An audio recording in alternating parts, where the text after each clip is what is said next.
Ngasi Aprilgi tang ama Yaifaraba thang jinamit asida Daman TV channel gi akhana batharom moina miyam gi damak puduna laksiri Eshei Shaknashi tharom basida adom gi host aboni ngompamna ikaw no na kurumzari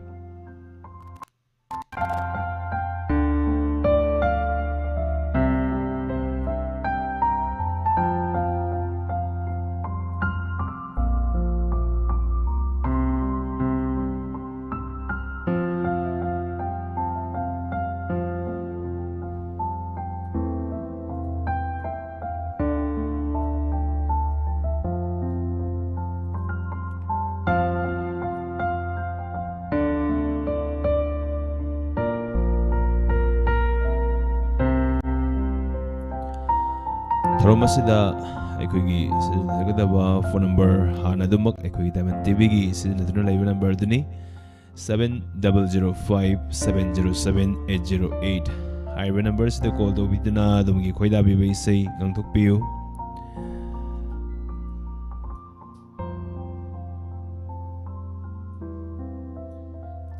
Samarendra Haikruzam hoja sangbira good afternoon taram moksuri Thank you, Dra Mokshari.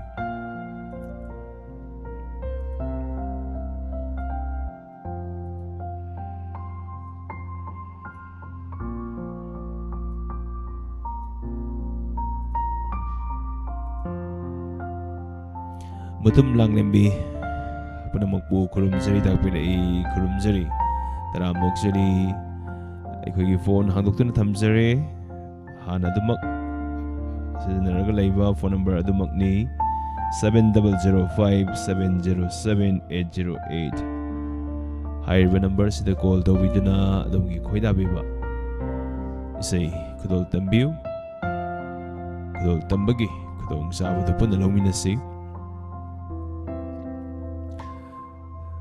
Kusem lapta tabiri basingi kanjaraga YouTube ta amadi TV channel da yangbiri basingi di screen du hanjari aduga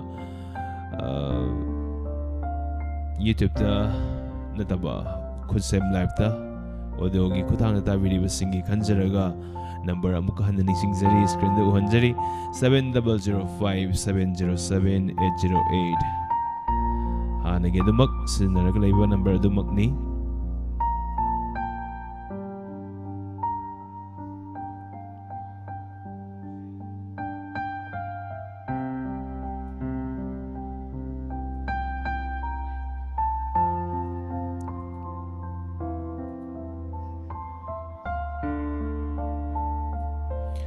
Labsa tasang birak di basing ko di magtaram moksari mutum lang lembi Samarendra Haikruzam yes na mga mutum lang lembi Cinglem Baluang Larik Engbam Laikai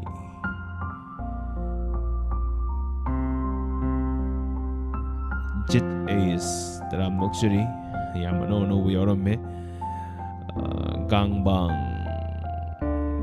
Taram Mokshari Tumnang Limbi Laibiri Yes Namangang Laibiri Kudi Muktaram Mokshari Ko Yang Fanganda ba program ni Shaknashi sedu Holding Emi Kupsidang Ay Sigumutan Jas Dadi Ko Sedum Lat ba Holdang Ari Bani Na Haitare Sumba Sida Tawraga Di Soy Dana Fangdoy ba Kitang Kusang Raga Di Amok Misi Yang Kalagpadagi Di Ko Sa Fanganda ba Adugumba program mo oy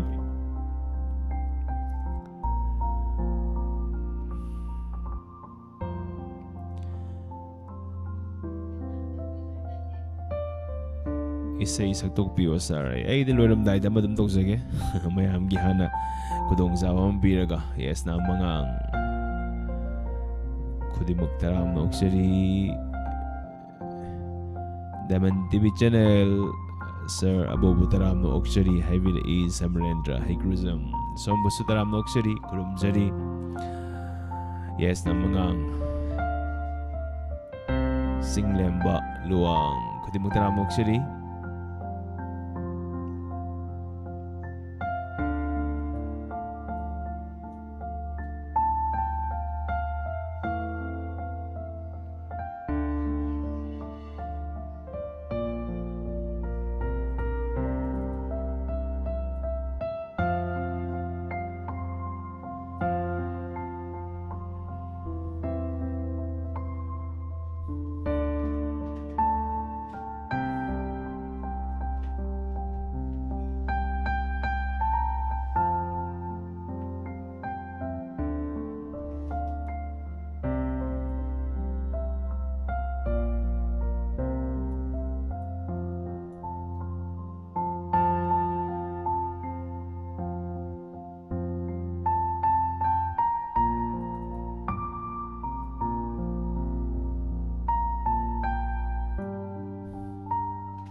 lapsat tin matam sida lengsin birak liba khuding taramok seri ngasigi ahan ba caller kanano karam bisay sa lay mayam punna iminasi.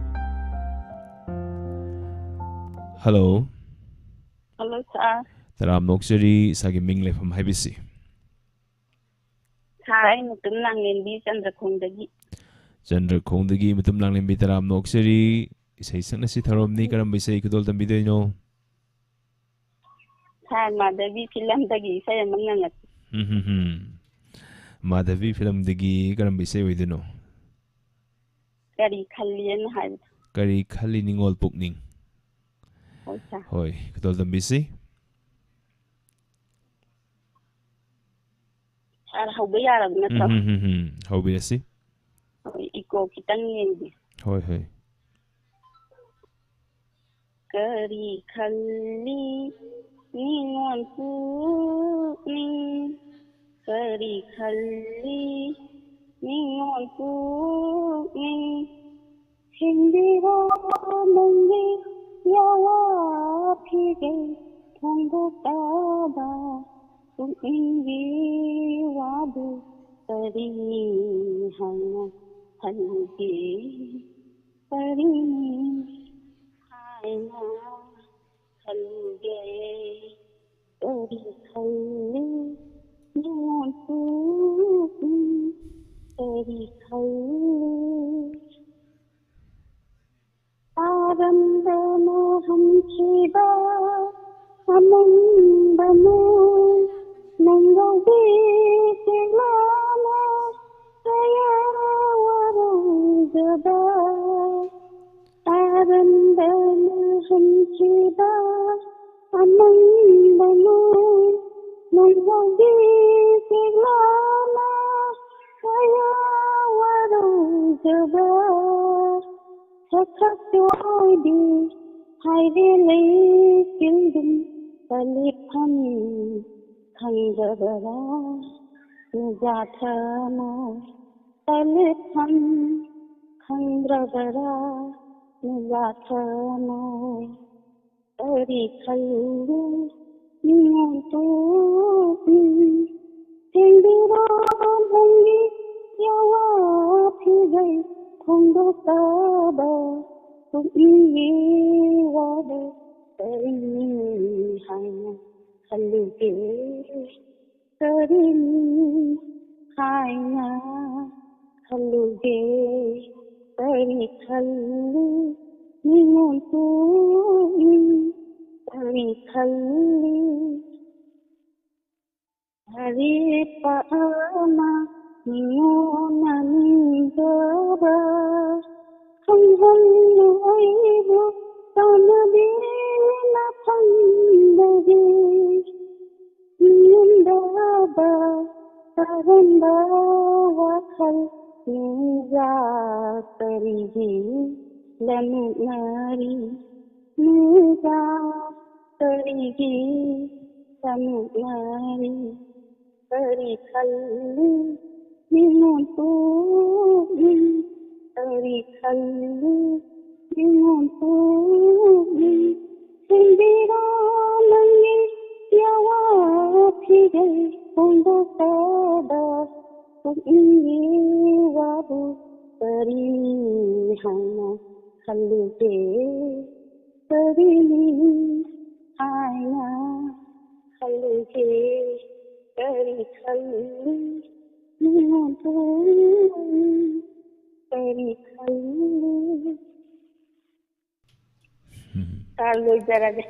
Kari khalli ningol pukning. Hello.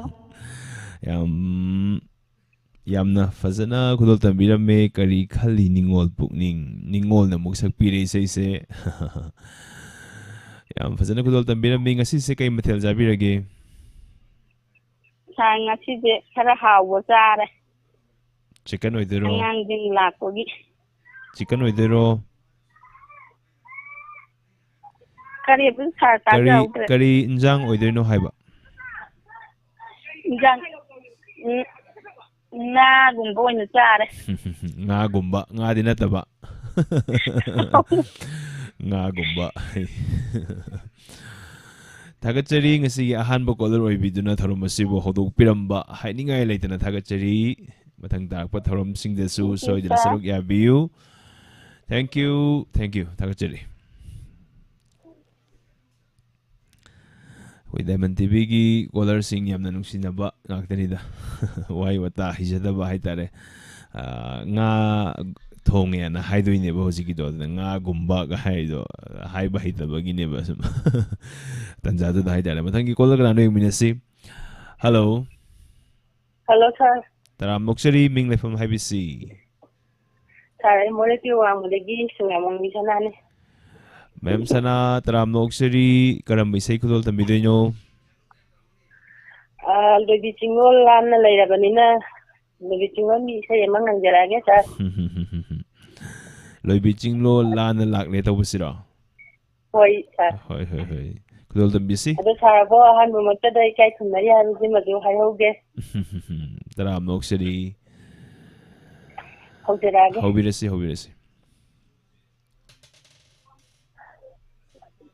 Lobi chinglo lan lakle ai hati lai hori thamoi di chinglo dugi wang mada Lobi chinglo lan lakle ai hati Chingdana Anungai oiraba Chingdana Anungai oiraba Ilaba punchigi Yithaba chapanda Ilaba punchigi Yithaba chapanda Wang magi Amoy anise Wang magi Amoy anise Kithori kishi Aina thorina Kithori kishi Aina thorina Loibi chinglo lan lakle ai hati Lai hore thamoi di chinglo dugi wang mada Thungla batana Panthungla mungsiru bagi Thungla batana Panthungla mungsiru bagi Kaila bakaya di Nungsina di hai shira Kaila bakaya di Nungsina di hai shira Lan lakiba Hoglaba shuakal se Lan lakiba Hoglaba shuakal se Kaungandana khali ahing nung tilda Kaungandana khali ahing nung tilda Loibi chinglo lan lakle ai hati Lai hore thamoi di chinglo dugi wang mada Bolo sunjara Isai yamna fazaba isai ama loibi chinglo lana leiba mafam sidagi adumaina sai thaba isai ama kudol tambiramba thagachai ngasi sibu kai methel zabige ngasi di hawai thonge aduga anu kammet amanga chare yongchak singju jo hawtre hujiti yongchak he overcoat litlabanina hawai ngallingai tangi dadi hawido sina hong su mayam honge yang kai da sam pikhale ꯑꯗꯨꯅꯤ ꯊꯝꯖꯔꯒꯦ ꯁꯥꯔ ꯊꯥꯒꯠꯆꯔꯤ call ꯇꯧꯕꯤꯔꯛꯇꯨꯅ Sabir ꯌꯥꯕꯤꯔꯝꯕ ꯊꯥꯒꯠꯆꯔꯤ ꯃꯇꯝ ꯈꯔ ꯃꯌꯥꯝꯗꯒꯤ ꯂꯥꯞꯊꯣꯛꯆꯔꯨꯔꯦ ꯑꯅꯥꯕ ꯌꯥꯎꯕ ꯍꯥꯏꯇꯥꯔꯦ ꯐꯦꯕꯔ ꯈꯔ ꯁꯥꯡꯅ ꯑꯗꯨꯝ ꯇꯧꯖꯔꯨꯔꯦ ꯍꯧꯖꯤꯛꯁꯨ ꯄꯨꯔꯥ ꯀꯤꯌꯣꯔ ꯑꯣꯏꯕꯗꯤ ꯅꯠꯇ꯭ꯔꯤ ꯒꯨꯂꯤ ꯑꯗꯨꯝ ꯆꯥꯖꯔꯤ ꯑꯗꯨꯅ ꯊꯥꯒꯠꯆꯔꯤ ꯍꯜꯂꯣ ꯁꯥꯔ ꯇꯔꯥꯝ ꯅꯣꯛꯆꯔꯤ ꯃꯤꯡ ꯂꯩꯐꯝ ꯍꯥꯏꯕꯁꯤ ꯁꯥꯔ ꯊꯥꯡꯃꯩꯕꯟꯗꯒꯤ ꯒꯤꯇꯥꯔ ꯃꯦꯝ ꯒꯤꯇꯥ ꯇꯔꯥꯝ ꯅꯣꯛꯆꯔꯤ ꯀꯔꯝꯕ ꯏꯁꯩ ꯈꯨꯗꯣꯜ ꯇꯝꯕꯤꯗꯣꯏꯅꯣ ꯃꯔꯨꯞ ꯅꯪꯅ ꯃꯥꯕꯨ ꯇꯧꯕꯗꯣ ꯁꯥꯔ ꯑꯐꯕ ꯈꯔ ꯁꯛꯂꯛꯀꯦ ꯅꯪꯅ ꯃꯥꯕꯨ ꯃꯔꯨꯞ ꯅꯪꯅ ꯃꯥꯕꯨ ꯁꯣꯃꯤꯀꯨꯃꯥꯔꯅ ꯑꯣ ꯁꯛꯄ ꯍꯣꯏ ꯉꯁꯤꯁꯤꯕꯨ ꯅꯣꯡ ꯇꯥꯕꯤꯕ꯭ꯔꯣ ꯅꯣꯡ ꯉꯁꯥꯏ ꯈꯔ ꯇꯥꯔꯝꯃꯦ ꯍꯧꯖꯤꯛꯇꯤ ꯍꯥꯡꯈꯔꯦ ꯃꯪꯗꯤ ꯃꯪꯉꯦ ꯁꯥꯔ ꯅꯣꯡꯁꯦ ꯇꯥꯍꯟꯅꯤꯡꯕ꯭ꯔꯥ ꯇꯥꯍꯟꯅꯤꯡꯗ꯭ꯔꯕ ꯍꯧꯖꯤꯛꯁꯦ ꯇꯥꯍꯟꯅꯤꯡꯉꯦ ꯏꯁꯤꯡ ꯋꯥꯕꯒꯤ ꯑꯗꯣ ꯁꯨꯃꯥꯏꯅ ꯈꯔ ꯇꯥꯔꯝꯃ ꯈꯔ ꯇꯣꯛꯈꯤꯕꯁꯤ ꯂꯝꯕꯤ ꯅꯥꯟꯅꯕꯒꯤ ꯅꯣꯡ ꯈꯨꯆꯨꯅꯦꯕ ꯅꯠꯇ꯭ꯔꯥ ꯍꯣꯏ ꯐꯖꯅ ꯆꯨꯒꯦ ꯍꯥꯏꯔꯒꯅ ꯐꯖꯅ ꯖꯣꯝ ꯖꯣꯝ ꯆꯨꯕ ꯏꯁꯤꯡ ꯋꯥꯅꯔꯤꯕꯁꯤꯡꯁꯦ ꯐꯪꯅꯅꯕ ꯍꯥꯏꯇꯥꯔꯦ ꯑꯗꯨ ꯃꯥꯅꯤ ꯀꯃꯥꯏꯅ ꯈꯔ ꯆꯨꯔꯒ ꯂꯦꯞꯄꯁꯤꯗꯤ ꯂꯝꯕꯤ ꯅꯥꯜꯂꯒ ꯇꯣꯛꯍꯧꯔꯦꯕ ꯍꯣꯏ ꯊꯥꯒꯠꯆꯔꯤ ꯏꯁꯩ ꯍꯧꯕꯤꯔꯁꯤ ꯑꯗꯨꯗꯤꯀꯣ ꯍꯣꯏ ꯍꯧꯔꯛꯑꯒꯦ Marut nang namado amutang kendiyo Unabayana ba amutang kendiyo Sairure aina maral kandana Saukare madi Hembayadana Marut nang namado amutang kendiyo Kalasao bakanagi Paudanda aina Samlabi nabo Nana kalore Karidanda mana Waraduna aide Ay jagatum jagatagi draba aide Ichuru se naso aina Sairure mabu Pirure didar Sanadi mabu Magide marar Kari chulai randare Marut lang namabu amutang kendiyo Nabayana ba Sorry, somebody. Kaya adum fazana tara medo ko loram dahil sum picture laido ko ito grino. Oh. Sara dito yung tik na tara ba? Aha, madubid dito tayo. Sige loram dahil may aman dito kata nida. Oh. Adun tabi nung nga talaga tabi yung mayam nang apigani hay sum saning gana sum sarya daro ko nesa. May sum kau gibde kagatabta na ira kalura ba ina. Oh, adun na uyan mo siya Thakachari taram no okchari kudol dambiram ba thakachari. Laibiri pasing taram no okchari puyam Aruna Devi puyam Achom Nintoy Mutum Promila Thoibi Devi taram no okchari mi ano no was yam sangbira taram okchari Somola Samurai Lakpamahan dum laibibani I Robita Alangum Robita taram no okchari Ranjita Kaisam Chankon bi hanu jate taram nokchari achom nin thoi budi hanu dum leibi bani duga Ranjita Kaisam hoi hana leibi bunga tani mutum promila bemola leima kudima jet s ka sano bani ade kusem lap te dum tabi ba ade TV channel so dum yeng bi ba aduga sumaina siguma program sing sidadi yam toina saruk yabida basu dum yauribani koigi viewers singi marakta listeners singi marakta aduna audio gi khutang da saruk yabiri khuding makna asmaina marakta YouTube ki khutang da sangbira aga amuk su ai su leizeri haidana amuk tang comment amam tang dobiramo pathok ko matang zaragadi so idana pathok sarake adagi mi ano busai ubadum khangjai ba yam toina urubasing adagi marakta ubasing ko dum khangjabani na haidara dum pathok sarake aduna ꯑꯃꯨꯛꯃꯨꯛꯁꯨ ꯁꯤꯒꯤ life ꯆꯥꯠꯁꯤꯗ ꯌꯥꯎꯕꯤꯔꯛꯑꯣ ꯀꯃꯦꯟ ꯑꯃꯃꯝꯇꯪ ꯑꯣꯏꯔꯒꯁꯨ ꯃꯤꯡꯗꯪ ꯏꯔꯒꯁꯨ ꯅꯠꯇ꯭ꯔꯒ diamond ꯇꯤꯚꯤꯗꯪ ꯏꯔꯒꯁꯨ ꯋꯥꯍꯩ ꯋꯥꯇꯥ ꯏꯕ ꯍꯩꯇ꯭ꯔꯒꯁꯨ ꯍꯥꯏꯇꯥꯔꯦ ꯅꯠꯇ꯭ꯔꯒ ꯑꯩꯁꯨ ꯁꯔꯨꯛ ꯌꯥꯖꯔꯤ ꯍꯥꯏꯕ ꯋꯥꯍꯩꯁꯤꯗꯪ ꯏꯔꯒꯁꯨ ꯑꯗꯨꯝ ꯁꯔꯨꯛ ꯌꯥꯕꯤꯌꯨ ꯕꯦꯃꯣꯂꯥ ꯂꯩꯃ ꯂꯩꯕꯤꯔꯤ ꯏꯅꯥꯎ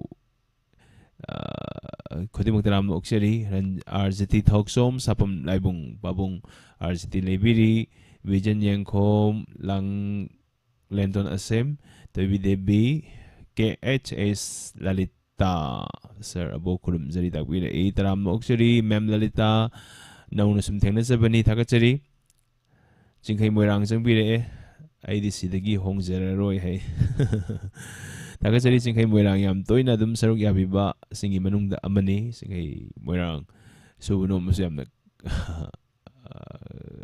ꯀꯟꯕ ꯍꯥꯏꯇꯥꯔꯦ ꯕꯤꯖꯟ ꯌꯦꯡꯈꯣꯝ ꯇꯔꯥꯝꯅ ꯑꯣꯛꯆꯔꯤ ꯕꯕ꯭ꯂꯤ ꯅꯣꯡ ꯁꯔꯕꯨ ꯀꯔꯤ ꯑꯦꯟꯁꯥꯡ ꯆꯥꯕꯤꯒꯦ ꯉꯁꯤꯁꯤ ꯀꯔꯤꯅꯣ ꯆꯥꯕꯗꯨꯕꯨ ꯌꯥꯝ ꯍꯥꯎꯕꯅꯦ ꯍꯋꯥꯏꯖꯥꯔ ꯑꯗꯒꯤ ꯑꯇꯣꯞꯄ ꯍꯋꯥꯏ ꯈꯔ ꯌꯥꯟꯁꯟꯅꯔꯒ ꯊꯣꯡꯕꯤꯗꯣ ꯆꯒꯦꯝ ꯄꯣꯝꯕꯃꯛ ꯅꯠꯇꯕꯤꯗ ꯍꯥꯏꯇꯥꯔꯦ ꯍꯥꯎꯋꯦ ꯑꯩꯈꯣꯏ ꯃꯩꯇꯩꯒꯤꯗꯤ ꯉꯥꯔꯤ ꯍꯋꯥꯏꯖꯥꯔ ꯍꯥꯏꯈ꯭ꯔꯗꯤ ꯂꯣꯏꯔꯦ ꯑꯦꯀꯦ ꯀꯛꯆꯤꯡ ꯔꯟꯖꯤꯇꯥ ꯀꯩꯁꯥꯝ ꯃꯇꯨꯝ ꯂꯥꯡꯂꯦꯝꯕꯤ ꯊꯣꯏꯕꯤ ꯗꯦꯕꯤ ꯅꯤꯀꯣꯂꯥꯁ ꯁꯥꯔ ꯑꯩꯁꯨ ꯇꯥꯖꯔꯤꯗꯨ ꯁꯨꯃꯥꯏꯅ ꯅꯤꯀꯣꯂꯥꯁꯀꯤ ꯁꯨꯃꯥꯏꯅ ꯑꯃꯨꯛꯃꯨꯛ ꯆꯪꯕꯤꯔꯛꯑꯣꯕ ꯍꯥꯏꯗꯤ ꯑꯗꯨꯝ ꯌꯥꯝ ꯇꯣꯏꯅꯗꯤ ꯑꯗꯨꯝ ꯇꯥꯕꯤꯕ ꯑꯣꯏꯗꯣꯏꯅꯦ ꯑꯗꯨꯒ ꯁꯨꯃꯥꯏꯅ ꯂꯥꯏꯞ ꯆꯠꯇꯗꯤ ꯍꯦꯛ ꯍꯦꯛ ꯌꯥꯎꯗꯕ ꯑꯣꯏꯗꯣꯏꯅꯦ ꯑꯗꯨꯒ ꯀꯣꯜꯁꯦ ꯆꯠꯇꯕ ꯑꯣꯏꯔꯒꯁꯨ ꯑꯗꯨꯝ ꯍꯥꯏꯕꯤꯌꯣ ꯃꯤꯁ ꯀꯣꯜꯗꯗꯤ ꯑꯗꯨꯝ ꯂꯩꯕ ꯑꯗꯨꯒ ꯀꯣꯜꯁꯦ ꯁꯣꯝꯗꯗꯤ ꯂꯥꯛꯇꯕ ꯍꯥꯏꯇꯥꯔꯦ ꯑꯗꯨꯅ ꯄꯥꯏꯈꯠꯄꯗꯤ ꯀꯃꯥꯏꯅ ꯄꯥꯏꯈꯠꯂꯨꯅꯤ ꯕꯂꯥ ꯀꯣꯟꯖꯦꯡꯕꯝ ꯔꯥꯅꯤ ꯕꯂꯥ ꯂꯩꯁꯥꯡꯊꯦꯝ ꯖꯤꯠ ꯑꯦꯁ ꯕꯤꯖꯟ ꯌꯦꯡꯈꯣꯝ ꯊꯣꯏꯕꯤ ꯗꯦꯕꯤ ꯂꯥꯡꯂꯦꯟꯇꯣꯟ ꯑꯁꯦꯝ ꯆꯤꯡꯈꯩ ꯃꯣꯏꯔꯥꯡ ꯗꯥꯕꯣ ꯅꯣꯡꯃꯇꯗꯤ ꯁꯟꯅ ꯃꯦꯂꯣ ꯁꯛ ꯑꯣꯟꯕ꯭ꯔꯥ ꯌꯦꯡꯒꯦ ꯏꯌꯥꯝꯕ ꯏꯃꯥ ꯄꯨꯛꯅꯨꯡꯒꯤꯅꯤꯗ ꯑꯗꯨꯝ ꯂꯩꯖꯔꯝꯕꯅꯤ ꯑꯗꯨꯝ ꯂꯩꯖꯁꯅꯨꯗ ꯆꯤꯡꯈꯩ ꯑꯗꯨꯅ ꯐꯗꯧ ꯃꯥꯜꯂꯦ ꯑꯃꯨꯛꯇꯪ ꯍꯥꯏꯕꯤꯁꯤ ꯐꯣꯟꯁꯦ ꯍꯥꯡꯉꯦ ꯍꯥꯏꯕꯗꯨꯗ ꯑꯩ ꯇꯧ ꯌꯦꯡꯕꯗ ꯆꯠꯊꯣꯛꯈ꯭ꯔꯦꯕꯀꯣ ꯑꯗꯨ ꯏꯁꯩꯗꯤ ꯇ꯭ꯔꯥꯏꯝꯗ ꯇꯧꯍꯧꯗꯤꯌꯦ ꯃꯤꯡ ꯂꯩꯐꯝ ꯑꯝꯇꯪ ꯍꯥꯏꯕꯤꯌꯣ ꯑꯗꯨꯗꯤ ꯁꯥꯟꯇꯤꯕꯂꯥꯅꯤ ꯁꯥꯟꯇꯤꯕꯂꯥ ꯏꯁꯩꯁꯦ ꯍꯥꯟꯅ ꯁꯛꯈꯤꯕꯒꯗꯤ ꯑꯗꯨꯝ ꯂꯩꯇ꯭ꯔꯕ꯭ꯔꯣ ꯑꯝꯇ ꯑꯐꯥꯕ ꯏꯁꯩꯁꯦ ꯁꯛꯄ ꯍꯩꯇꯕꯅꯦꯕ ꯑꯗꯣ ꯅꯣꯠ ꯍꯦꯛꯇ ꯆꯪꯉꯦꯅ ꯏꯀꯥꯏ ꯂꯩꯖꯔꯝꯅꯦ ꯑꯩꯁꯦ ꯀꯩꯗꯧꯕꯒꯤ ꯏꯀꯥꯏꯗꯣꯏꯅꯣꯗ ꯑꯩꯈꯣꯏꯒꯤ ꯐꯦꯃꯤꯂꯤꯅꯤꯗ ꯍꯥꯏꯗꯤ ꯌꯨꯝꯒꯤ ꯅꯨꯡꯁꯤꯅꯅ ꯂꯩꯕꯁꯤꯡꯁꯤꯗꯗꯤ ꯁꯤꯊꯅꯕ ꯀꯩꯁꯨ ꯌꯥꯎꯔꯣꯏꯗ ꯉꯁꯤꯁꯦ ꯀꯩ ꯃꯊꯦꯜ ꯆꯥꯕꯤꯒꯦ ꯉꯁꯤꯒꯤ ꯏꯟꯖꯥꯡꯗꯣ ꯀꯩꯅꯣ ꯌꯦꯔꯨꯝ ꯊꯣꯡꯉꯦ ꯑꯍꯥꯎ ꯍꯥꯎꯕ ꯌꯥꯝ ꯆꯥꯔꯤ ꯅꯣꯡꯒ ꯃꯪꯕꯁꯤꯗ ꯑꯗꯣ ꯗꯥꯏꯃꯟ ꯇꯤꯚꯤꯗ ꯁꯨꯃꯥꯏꯅ ꯁꯔꯨꯛ ꯌꯥꯕꯤꯔꯛꯏꯁꯤꯗꯤ ꯀꯌꯥꯝ ꯀꯨꯏꯔꯒꯦ ꯖꯦꯝꯁꯀꯤ ꯔꯦꯗꯤꯑꯣꯗꯒꯤ ꯀꯥꯏꯅꯔꯝꯗꯥꯏꯗꯒꯤ ꯁꯔꯨꯛ ꯌꯥꯖꯔꯦ ꯀꯥꯏꯅꯕꯗꯒꯤ ꯅꯠꯇꯕ ꯀꯥꯏꯅꯔꯝꯗꯥꯏꯗꯒꯤꯀꯣ ꯀꯥꯏꯅꯔꯝꯗꯥꯏꯗꯒꯤ ꯔꯦꯗꯤꯑꯣꯗꯒꯤ ꯁꯣꯝꯗ ꯇꯤꯚꯤꯗ ꯑꯣꯜꯂꯛꯇ꯭ꯔꯤꯉꯩꯗꯒꯤ ꯍꯥꯏꯇꯥꯔꯦ ꯑꯗꯨꯛꯀꯤ ꯃꯇꯤꯛ ꯀꯨꯏꯅ ꯑꯗꯨꯝ ꯁꯔꯨꯛ ꯌꯥꯕꯤꯔꯦ ꯊꯥꯒꯠꯆꯔꯤ ꯑꯗꯣ ꯏꯁꯩꯁꯦ ꯍꯧꯖꯤꯛꯀꯤ ꯑꯣꯏꯅꯗꯤ ꯈꯨꯗꯣꯜ ꯇꯝꯕꯤꯔꯔꯣꯏꯗ꯭ꯔꯣ ꯑꯩ ꯏꯁꯩꯁꯦ ꯀꯔꯤꯅꯣ ꯑꯩ ꯇꯧꯗꯣꯏꯁꯤꯕꯣ ꯅꯣꯠ ꯍꯥꯟꯅ ꯁꯛꯈꯤꯕꯗꯒꯤ ꯑꯃ ꯇ꯭ꯔꯥꯏ ꯇꯧꯔꯁꯦꯀꯣ ꯍꯣꯏ ꯁꯥꯔ ꯍꯣꯏ ꯍꯣꯏ ꯍꯣꯏ ꯁꯥꯔ ꯂꯥꯜꯂꯁꯨ ꯂꯥꯜꯂꯦ ꯍꯥꯏꯕꯤꯔꯛꯑꯣ ꯑꯩꯈꯣꯏꯗꯤ ꯍꯩꯖꯗꯕꯅꯦꯕꯀꯣ ꯍꯣꯏ ꯍꯣꯏ ꯍꯣꯏ ꯑꯗꯨꯒ ꯁꯥꯔꯒꯤ ꯏꯁꯩꯗꯤ ꯐꯖ ꯐꯖꯕ ꯇꯥꯕ ꯌꯥꯝ ꯅꯨꯡꯉꯥꯏꯕ ꯌꯥꯝ ꯌꯥꯎꯋꯦ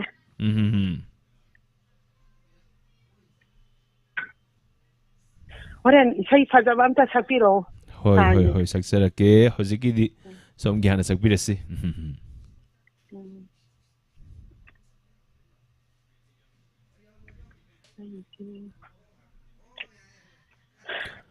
ꯍꯧꯕꯤꯔꯁꯤ ꯍꯧꯖꯔꯒꯦ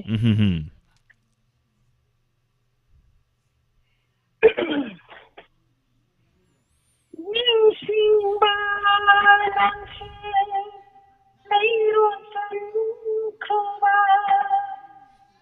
ꯅꯤꯡꯁꯤꯡꯕ ꯅꯪꯁꯦ ꯂꯩꯔꯣꯟ ꯆꯟꯈ꯭ꯔꯕ ꯈꯜꯂꯔꯣꯏ ꯑꯃꯒꯤ ꯋꯥꯈꯜ Laikrakchalase khairaba thamushiraina jingdiraro layama jingdiraro layama adunai makan aminaiva asai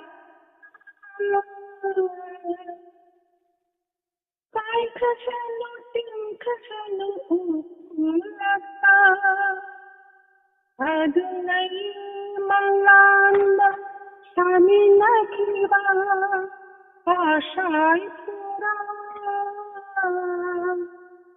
Kai kasanu ting kasanu ulaka uba panda tum da chaliba aigi kongsani kimlaba arshani yeni hundraba kimlaba arshani yeni hundraba ningsingba nangse ayron sankoba iruba warini Loishin kam khangraba aroi balamaini ipam leitraba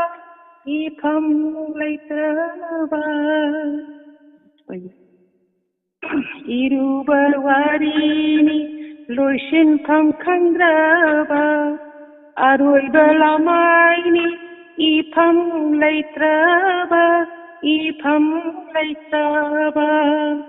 On krishanu tangoi irani mairi latta ningsingdanaba pabathukdanaba ningsingma nangse nairun sankova ningsingma nangse nairun sankova kallaroi Magi wakal Laikrakchalase khairaba thamushina asha Dindiraro layama Dindiraro layama Halo Shinjan Sudah tadram Hoi Say I should cover in a sakibani adu ai sei sig yamna ngaujaba yamna fazena khanjaba matangse iruba warini loisin pham khangdraba aroiba lamaini fam leitraba ifam leitraba sigi matangse yam fazakibani make sai tare Thagi ram phajai hoi song wish dum phajaida Suji ka tadi hoi adu hanadagi di yamna haigaleda hoi sumaina sum kara yam harawe adudi nahangidu thagi aini yam pamjaba isai neba aina kwadi pamjaba isai hagadi hojiki kichi hunba haibado adu isai duneba ichik hunba ahing tawbase ko hoi kanugi Zamini kante hunba ahini nai tom thok liba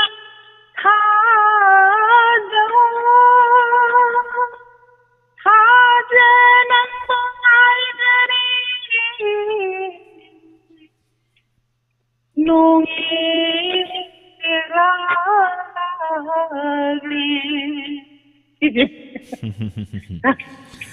Yang pasana kalau dah mira misai mati ani hai tare sai full lama mati ama hai tare thagachari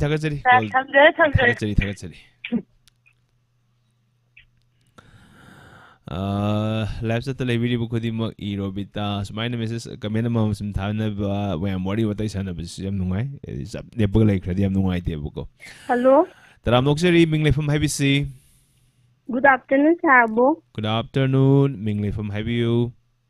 Sai sinjamai jama tatagi achomlin thoi. Chomlin thoi.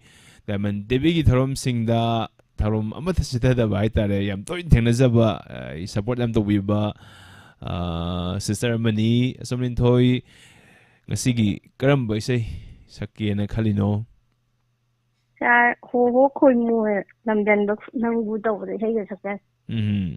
Lives at the library sing says they say holding it da so the select we say Sigi Matang the Karigi high winning with the leg. Kaya kita bang sa Eshei de hay banate de saksa bane pam jaba ge de ka namna thajaga to kaya choiraga swaki wana han hay de Pazatraga supazay na tabiyo na hagi haibako. Koi Hobirasi hojara ka khoi mu lamdan galangu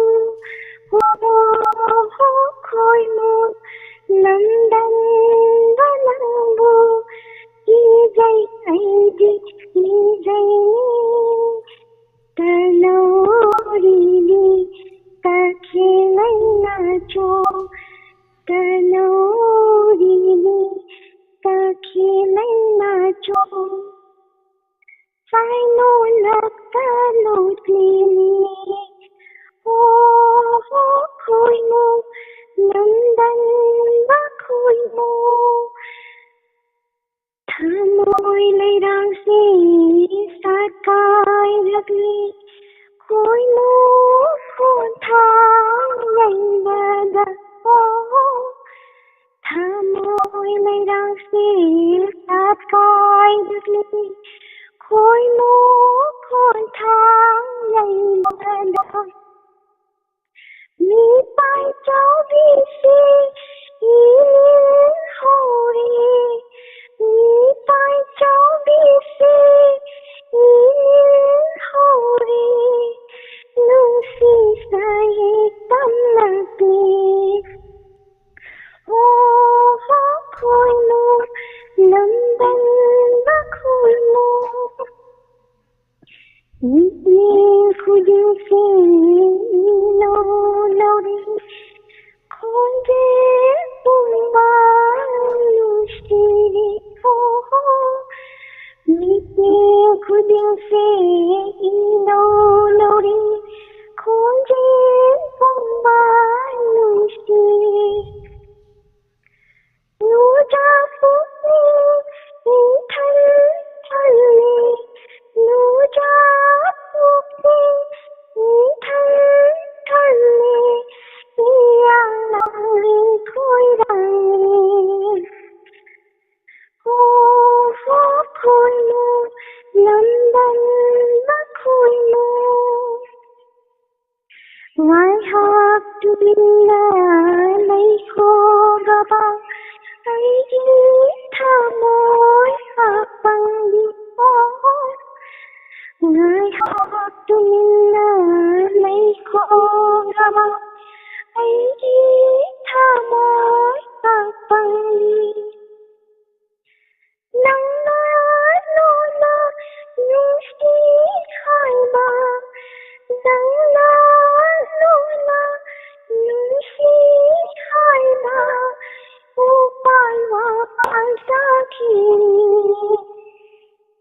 o khoi mu London na nangu o khoi mu London na nangu ki jai ai di ki sai tanori li ta khilai na cho tanori li ta khilai na cho tai no love ta lo di oh khoi mu London ba khoi mu oh khoi mu London ba khoi mu sa rồi giờ đấy sao ꯌꯥꯝ ꯐꯖꯩꯗ ꯂꯦꯞꯆꯠꯇ ꯂꯩꯕꯤꯔꯤꯕꯁꯤꯡꯗ ꯉꯁꯥꯏ ꯐꯖꯗ꯭ꯔꯁꯨ ꯐꯖꯩꯅ ꯇꯥꯕꯤꯌꯨꯅ ꯍꯥꯏꯕꯅꯤ ꯑꯗꯨ ꯑꯗꯨꯝ ꯐꯖꯅ ꯁꯛꯂꯛꯑꯕꯅꯤꯅ ꯐꯖꯩꯅ ꯍꯥꯏꯔꯝꯕꯅꯤꯀꯣ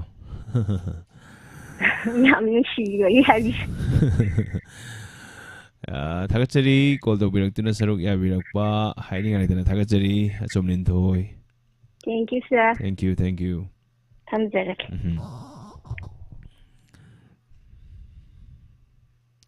ꯑꯆꯣꯝꯅꯤꯟꯊꯣꯏꯁꯤꯗꯤ ꯌꯥꯝ ꯇꯣꯏꯅ ꯑꯗꯨꯝ ꯁꯔꯨꯛ ꯌꯥꯕꯤꯕ ꯁꯤꯡꯒꯤ ꯃꯅꯨꯡꯗ ꯑꯃꯅꯤ ꯀꯣꯜ ꯇꯧꯔꯛꯑꯒ ꯅꯠꯇ꯭ꯔꯒꯁꯨ ꯑꯩꯈꯣꯏꯒꯤ ꯂꯥꯏꯞ ꯆꯠꯀꯤ ꯈꯨꯊꯥꯡꯁꯤꯗ ꯑꯗꯨꯝ ꯌꯥꯝ ꯇꯣꯏꯅ ꯁꯔꯨꯛ ꯌꯥꯕꯤꯕꯁꯤꯡꯒꯤ ꯃꯅꯨꯡꯗ ꯑꯃꯅꯤ ꯃꯊꯪꯒꯤ ꯀꯣꯂꯔ ꯀꯅꯥꯅꯣ ꯍꯥꯏꯕꯗꯨ ꯌꯦꯡꯃꯤꯟꯅꯁꯤ hello hello good afternoon sir good afternoon ꯇꯔꯥꯝꯅ ꯑꯣꯛꯆꯔꯤ ꯏꯁꯥꯒꯤ ꯃꯤꯡ ꯂꯩꯐꯝ ꯍꯥꯏꯕꯁꯤ ꯁꯥꯔ ꯑꯩ ꯐꯣꯟ ꯇꯧꯖꯩꯁꯤ ꯊꯥꯡꯃꯩꯕꯟꯗ ꯑꯌꯤꯡꯕꯤ ꯃꯦꯝ ꯑꯌꯤꯡꯕꯤ ꯇꯔꯥꯝꯅ ꯑꯣꯛꯆꯔꯤ ꯏꯁꯩ ꯁꯛꯅꯁꯤ ꯊꯧꯔꯝꯅꯤ ꯀꯔꯝꯕ ꯏꯁꯩ ꯈꯨꯇꯣꯜ ꯇꯝꯕꯤꯒꯗꯧꯔꯤ ꯏꯁꯩꯁꯦ ꯈꯤꯇꯪ ꯇꯞꯄ ꯑꯃ ꯁꯛꯆꯔꯛꯀꯦ ꯁꯥꯔ ꯉꯁꯤ ꯇꯧꯕꯤꯁꯤ रा रे री रा रा रे रा रे रा री रा रे रा रे री रा रे रा रे रा री रा रे चटकी हाइन खनखीनो इनाक्तगी लाखीनो चटकी हाइन खनखीनो इनाक्तगी लाखीनो खांबा ngamdra thamoigi nangbu nusijeriba चटके हाइन खनखीनो इनाक्तगी लाखीनो खांबा ngamdra thamoigi nangbu nusijeriba asun batana laitengki bana haidok chaba ngamdra khide thamoi nungiwa ra ra ri re ra ra ri ra ra ri re ra pangal son bi oi bana hainingba kaya pongdok chaba ngamdra khide thamoi nungiwa ꯈꯥꯡꯂꯤꯕꯅꯤ ꯊꯃꯣꯏꯗ ꯅꯪꯒꯤ ꯅꯨꯡꯁꯤꯕ ꯊꯝꯂꯤꯕꯅꯤ ꯑꯩꯅ ꯅꯪꯒꯤ ꯅꯨꯡꯁꯤꯕ ꯆꯠꯀꯦ ꯍꯥꯏꯅ ꯈꯟꯈꯤꯅꯨ 이나뜨기 랍키누 zetki haine kankinu nongmado soidana lakhigani ngaijari nangbo nungaiba sada nongmado kaidongai lakadage khangba wari di nangbo nungsibana thamlibani thamoida nangbo thajana khanglibani aina nangi nungsiba jetki haina khankinu 이나뜨기 랍키누 zetki haina khankinu 잘 로이선전에 ꯌꯥꯝ ꯐꯖꯅ ꯈꯨꯗꯣꯜ ꯇꯝꯕꯤꯔꯝꯃꯤ ꯏꯁꯩꯁꯦ ꯐꯥꯕꯗꯤ ꯀꯌꯥꯝ ꯀꯨꯏꯔꯒꯦ ꯁꯥꯔ ꯏꯁꯩꯁꯦ ꯐꯥꯔꯁꯨ ꯑꯩꯗꯤ ꯇꯕꯨꯗꯤꯁꯦ ꯐꯕꯅꯤ ꯀꯥꯎꯒꯜꯂꯦ ꯕꯣꯏꯗꯒ ꯏꯗ꯭ꯔꯗꯤꯒ ꯁꯛꯄ ꯉꯝꯄꯣꯠꯇꯦ ꯍꯣꯏ ꯏꯁꯩꯁꯤꯒꯤ ꯑꯗꯨꯝ ꯍꯥꯞꯐꯝ ꯊꯣꯛꯄ ꯃꯔꯛꯀꯤ ꯒꯝꯃ ꯀꯩꯀꯩ ꯑꯗꯨꯝ ꯈꯔ ꯑꯗꯨꯝ ꯍꯥꯞꯄꯤꯔꯝꯃꯦꯕꯀꯣ ꯑꯗꯨꯝ ꯈꯔ ꯀꯨꯏꯅ ꯐꯥꯔꯕ ꯃꯥꯜꯂꯦ ꯑꯗꯨꯒ ꯑꯗꯨꯝ ꯀꯥꯎꯊꯣꯛꯎꯔꯒꯁꯨ ꯑꯩꯈꯣꯏ ꯐꯥꯕꯗꯤ ꯁꯥꯔ ꯑꯗꯨꯝ ꯅꯍꯥꯟꯋꯥꯏ ꯑꯗꯨꯝ ꯂꯩꯁꯥꯔꯤꯉꯩ ꯁꯨꯝ ꯉꯪꯕꯗꯣ ꯏꯁꯩ ꯑꯗꯨꯝ ꯄꯪꯉꯪꯗ ꯉꯪꯉꯦꯕ ꯑꯗꯨꯝ ꯐꯥꯕꯗꯤ ꯐꯥꯕ ꯕꯣꯏꯗ ꯉꯥꯏꯍꯥꯛ ꯏꯔꯒꯕꯨꯗꯤ ꯑꯗꯨꯝ ꯁꯛꯄꯕꯨꯗꯤ ꯉꯝꯃꯦꯕ ꯅꯍꯥꯟꯋꯥꯏ ꯑꯗꯨꯝ ꯐꯖꯅ ꯐꯥꯈꯤꯕꯁꯤꯗꯤ ꯈꯔ ꯀꯥꯎꯔꯁꯨꯀꯣ ꯑꯗ ꯑꯃꯣꯅꯤꯔꯛꯀꯨꯝꯕ ꯇꯥꯕ ꯑꯗꯩ ꯈꯔ ꯏꯊꯣꯛꯄꯗ ꯑꯗꯨꯝ ꯐꯥꯕꯅꯤꯗ ꯍꯣꯏ ꯏꯁꯩꯒꯤꯗꯤ ꯀꯩꯁꯨ ꯊꯣꯏꯗꯦꯕ ꯁꯥꯔ ꯑꯩꯈꯣꯏꯒꯤ ꯉꯥꯏꯍꯥꯛꯀꯤ ꯕꯣꯏꯗ ꯑꯗꯨꯝ ꯁꯠꯂꯥꯎ ꯏꯁꯣꯛꯑꯒꯅꯦ ꯁꯛꯄꯗ ꯑꯗꯨꯝ ꯉꯝꯃꯦꯕ ꯈꯔ ꯀꯥꯎꯒꯟꯕꯩ ꯋꯥꯅꯤ Thagatsari call to Birakuna Sarugi Haviramba hiding right in the Thagatsari. Sabas a Thagatsari. Thank you. Labsa Televi Basing Abe Kavita Taram Mokshiri Kuman Kakyamba Same Taram Mokshiri Memsa Sagol Same Mutum Langlembi Bobby Howbum Joy Morang Tim Seram Nirmala Kudimuk Taram Mokshiri G Jet Ace Margia Bijanyankom Matangi caller Kananu Minasi. Hello. Hello. Taram Mokshiri Ming from Habisi. I should be from Korean. Koirengidagi Suni Waikom Haiboko. Sumi. Sumi. Miss Lapsa to the Obi bro. Chat the hours. Adam Sumi Waikom and the Libra. Hoy. Yam doing this Muzada Bogo. Nasi Daman Debi Sigi says on a civil program see the call to be a Karam may say could all the Bigadori. Pusparanina Shapa.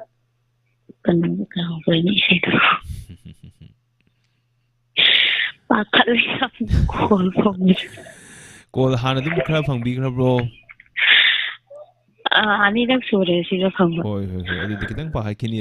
I don't pack I think source on the bureau for a Kenya Sweden. Wakalgi the order. Wakalgi. Pusparani the Musakba, say ni, could all them be see. How are you? Pakapadu Pavila bro. Karapa. Pakapirunuda. Adam Yam doing a thing of a ming out the neck and biro lives at the library, but that really could be Mexico. I do it Bacala River. How are you? How will you say with us? Wakalgi Haurakam Oibana No matter so Kaudravana Hapu.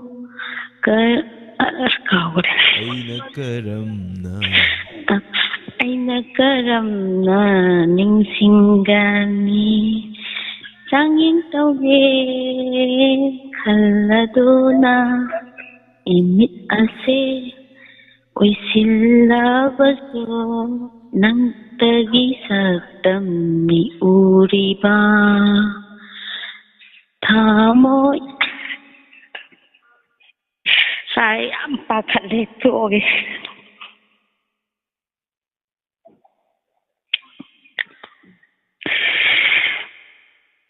Hello.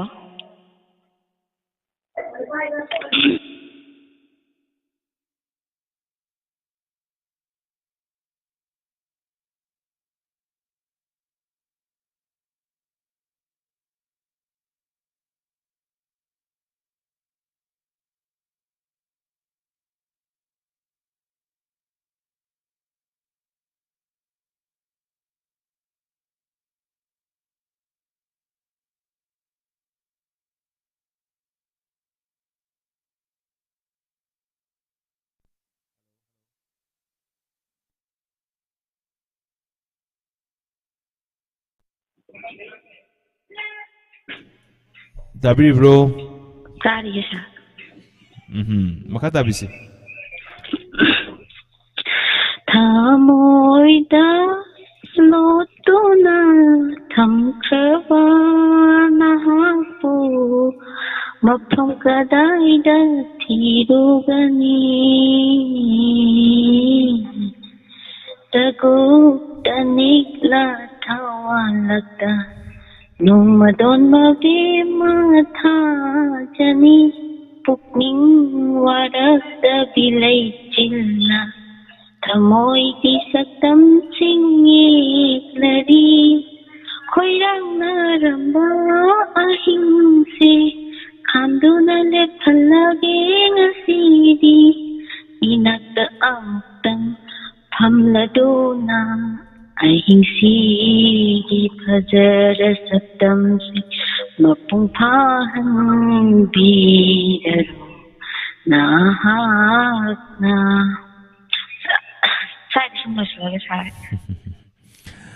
Mexico kadum ko riba maleko.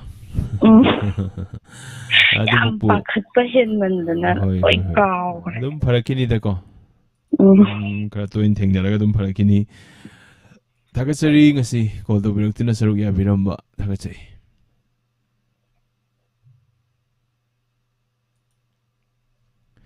Mathangi call to khudong sa pizari. Hello. Hello. Moksari sagi ming le from HBC. I wake up tagi sabitine. Wake up tagi Sabitri. Ma'am Sabitri tara moksari say Shaknashi tharamasi the call to birakpa. Karam bisay kudol the video nyo. Ngasi je Eshei Shaknashi Hoy say Shaknashi oidune. Party sum Eshei matiem saglak. Matien khatum yab natro. Hoy yeah. Akoi na thaina le sharing ai yengako safabi film gi ne ko.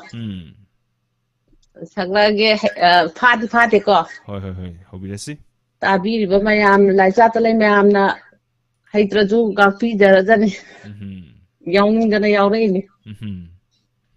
Wait for that back up over town sang in it. I'm gonna suck at the base. You say that a car wave.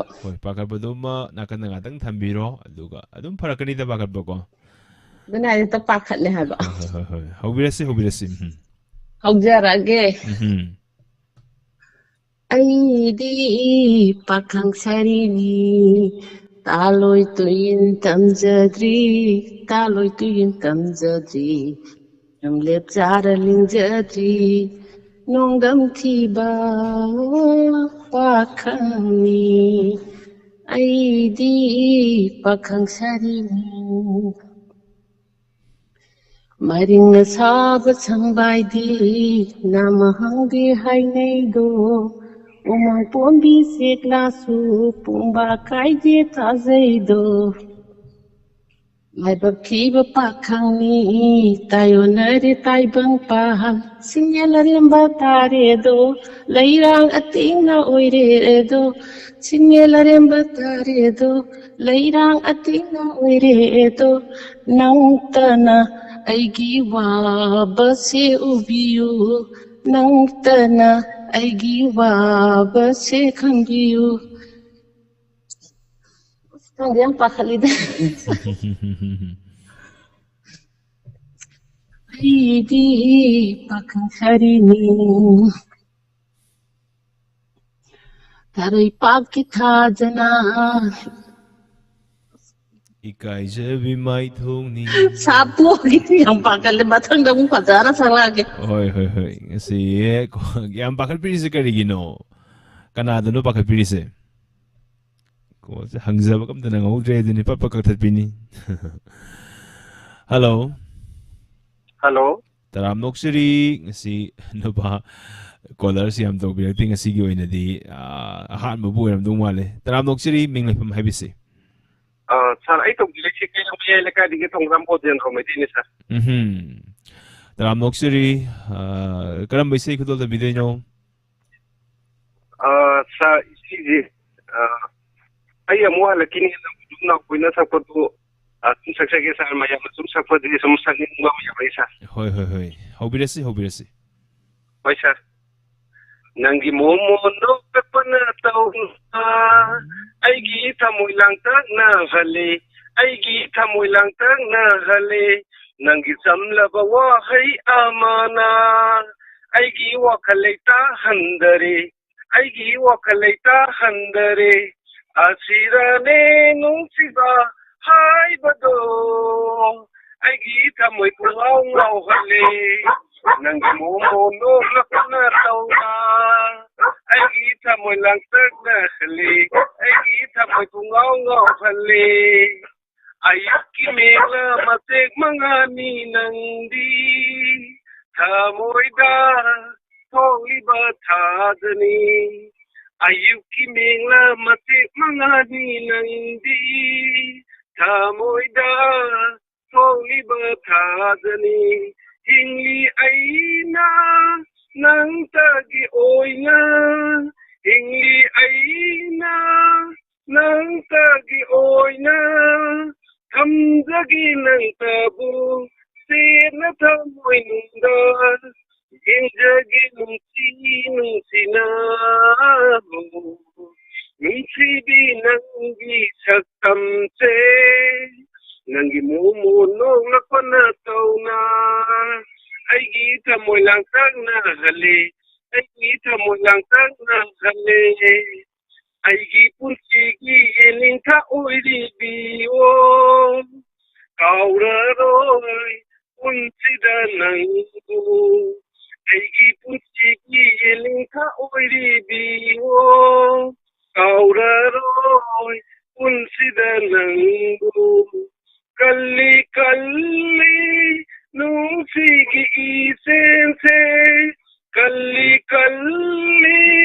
ನೂಸಿಗಿ ಈಸೆನ್ಸೆ ಹಾರಲೋಯ್ ಪುನ್ಸಿಗಿ ನೌರಿನ್ ಒಯ್ದಿ ನಂಗು ಯೆಂಜಗೆ ನುಂಸಿ ನುಂಸಿನಾ ಹೋ ನುಂಸಿದಿ ನಂಗಿ ಸತ್ತಂಸೆ ನಂಗಿ ಮುನ್ನೋಗ್ರಪ್ಪನ ತೌನಾ ꯑꯩꯒꯤ ꯊꯃꯣꯏ ꯂꯥꯡꯇꯛꯅ ꯍꯜꯂꯦ ꯑꯩꯒꯤ ꯊꯃꯣꯏ ꯂꯥꯡꯇꯛꯅ ꯍꯜꯂꯦ ꯅꯪꯒꯤ ꯆꯝꯂꯕ ꯋꯥꯍꯩ ꯑꯃꯅ ꯑꯩꯒꯤ ꯋꯥꯈꯜ ꯂꯩꯇꯥꯍꯟꯗꯔꯦ ꯑꯩꯒꯤ ꯋꯥꯈꯜ ꯂꯩꯇꯥꯍꯟꯗꯔꯦ ꯑꯁꯤꯔꯅꯦ ꯅꯨꯡꯁꯤꯕ ꯍꯥꯏꯕꯗꯣ ꯑꯩꯒꯤ ꯊꯃꯣꯏ ꯄꯨꯡꯉꯥꯎ ꯉꯥꯎꯍꯜꯂꯦ ꯅꯪꯒꯤ ꯃꯣꯅꯣꯛꯔꯛꯄꯅ ꯇꯧꯅ ꯑꯩꯒꯤ ꯊꯃꯣꯏ ꯂꯥꯡꯇꯛꯅ ꯍꯜꯂꯦ ꯑꯩꯒꯤ ꯊꯃꯣꯏ ꯂꯥꯡꯇꯛꯅ ꯍꯜꯂꯦ ꯊꯦꯡꯛ ꯌꯨ ꯁꯥꯔ